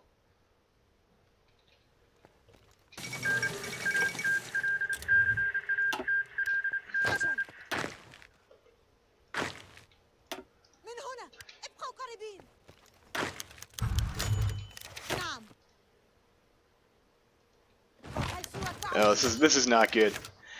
Saudi bannermen answer the call to arms. Reinvigorated by the swift recapture of Riyadh and angered by the Rashidi oppression of the central Arabian hinterland, various sheikhs and Bedouin have pledged their swords to support the new Imam and started to mobilize their own forces. Amongst those returning to their places next to Saud are the Aniza, largest of the Arab tribes, the fierce sworn enemies, the Rashidi Montefique allies, Duasir, the most loyal of all Arabs, a subsection of the Utaba, proud warriors. With a new coalition gathered, time will tell if House Rasheed can withstand this final challenge, whether it will finally go into the night. Once more into the fray, my dear friends. Why? I would rather not have this happen when the Cairo conference is also already fired. This is pretty frustrating.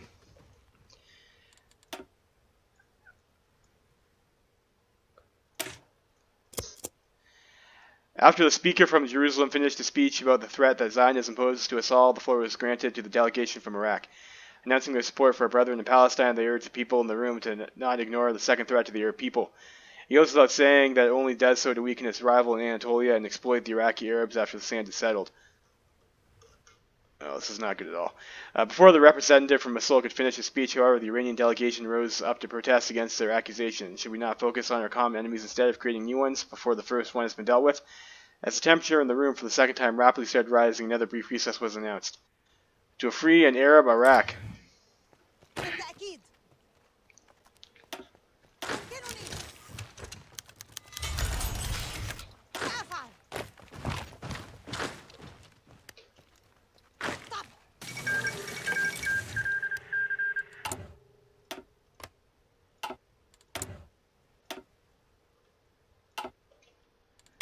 Oh, that's pointless, isn't it?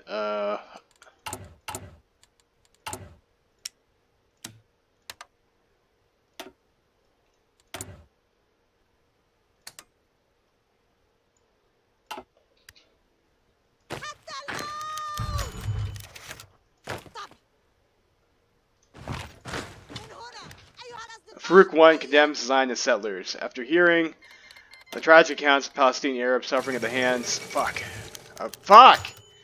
At the hands of the International Gendarmerie and seeing the last data on Jewish immigration, Sultan Farouk I finally took to the stage. Condemning the vile deeds his brothers of the faith had to endure, he promised the Syrian delegation his full support and promised that the Palestinian people would soon be liberated.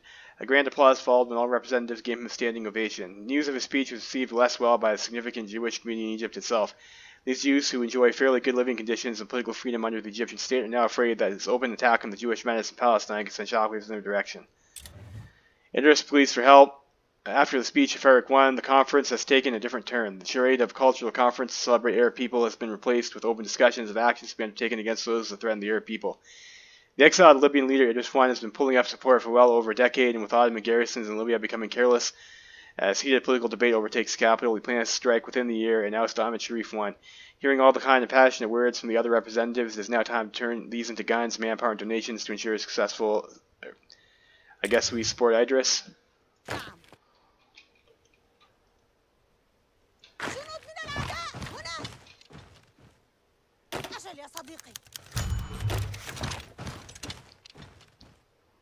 Egypt announces its goals. With representatives from all corners of the Arab world brought together in Cairo, Egypt has finally dropped the curtain on its grand designs. Promoting self-government amongst Arab states, they will strive to retain the various constituents of Arabia as individual units that can decide their own whether to join a larger Arab state.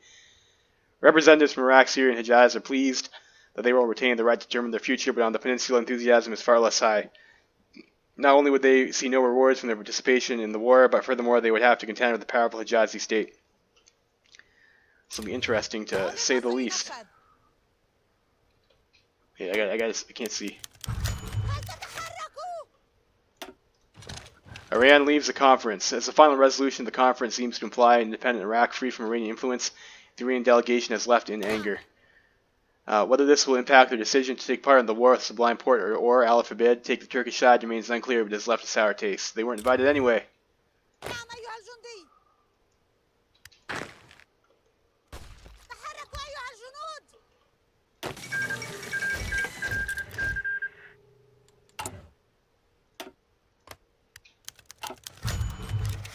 Matter of socialist support. Through the contacts of Arab lobby in Paris and cautious cooperation between the Commune and Egypt following the Suez Crisis, many have started to wonder to which degree the Arab cause should be linked to that of the Internationale. The Internationale, which profits directly from the rising Arab dissent in Algeria and the threat the movement poses to the German ally in Anatolia, is more than interested to provide military equipment and advisors to guide our efforts. Many fear, however, that there is a cost attached to these. Through a variety of economic deals closely linked to the oil trade, which has proven an important asset in the Communist war machine, they see the Arabs being subdued to a new form of imperialism. Furthermore, the socialist rhetoric they spout is a direct threat to Arab states who are built on rich and powerful aristocrats. These heathens can go sell their goods somewhere else. Conference draws to an end. As the sun sets on the Nile, Farouk I closes the conference with another speech, thanking all representatives for their attendance. It is to all apparent what a formidable display of Egyptian power this really was. Arab small groups and their social standings have come to be awed by the wealth of Egypt and revel in the freedom that this truly independent Arab state provides. Furthermore, Egypt has attempted to unite the different forces in the region and push them all towards ideology most favorable to the Egyptian state itself. Okay, good for him.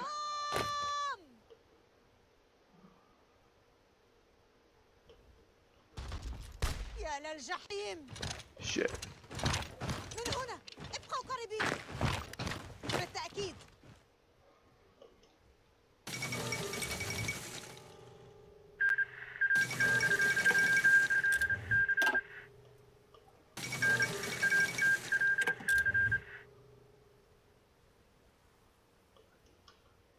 I don't know, this was fucking bullshit. Like, I thought I did that focus to deal with, like, the Wahhabist influence, and yeah, I'm still getting this rebellion. And, like, we might just lose now, because I wasn't ready for it. I thought that had been dealt with.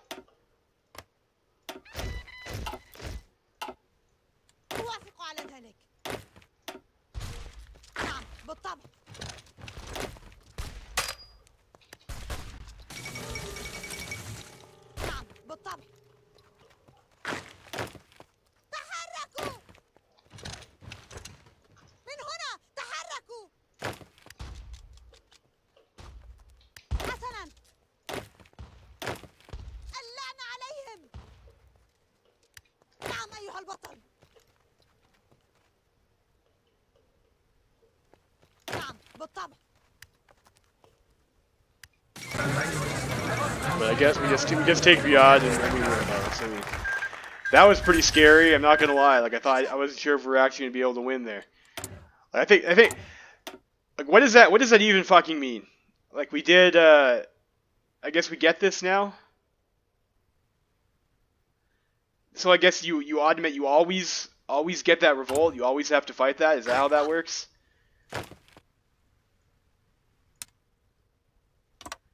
It's a bit silly.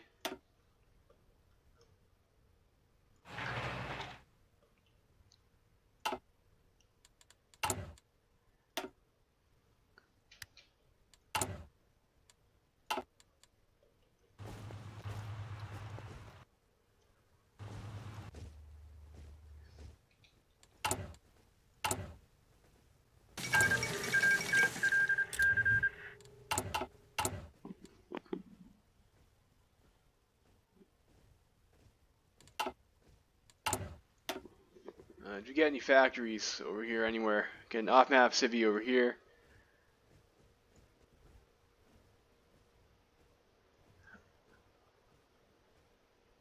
Building slots.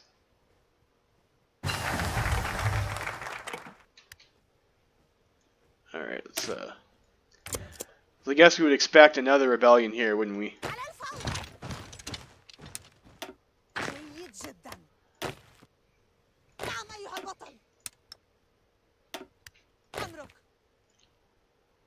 Let's actually not do that, because like, I think after 70 days.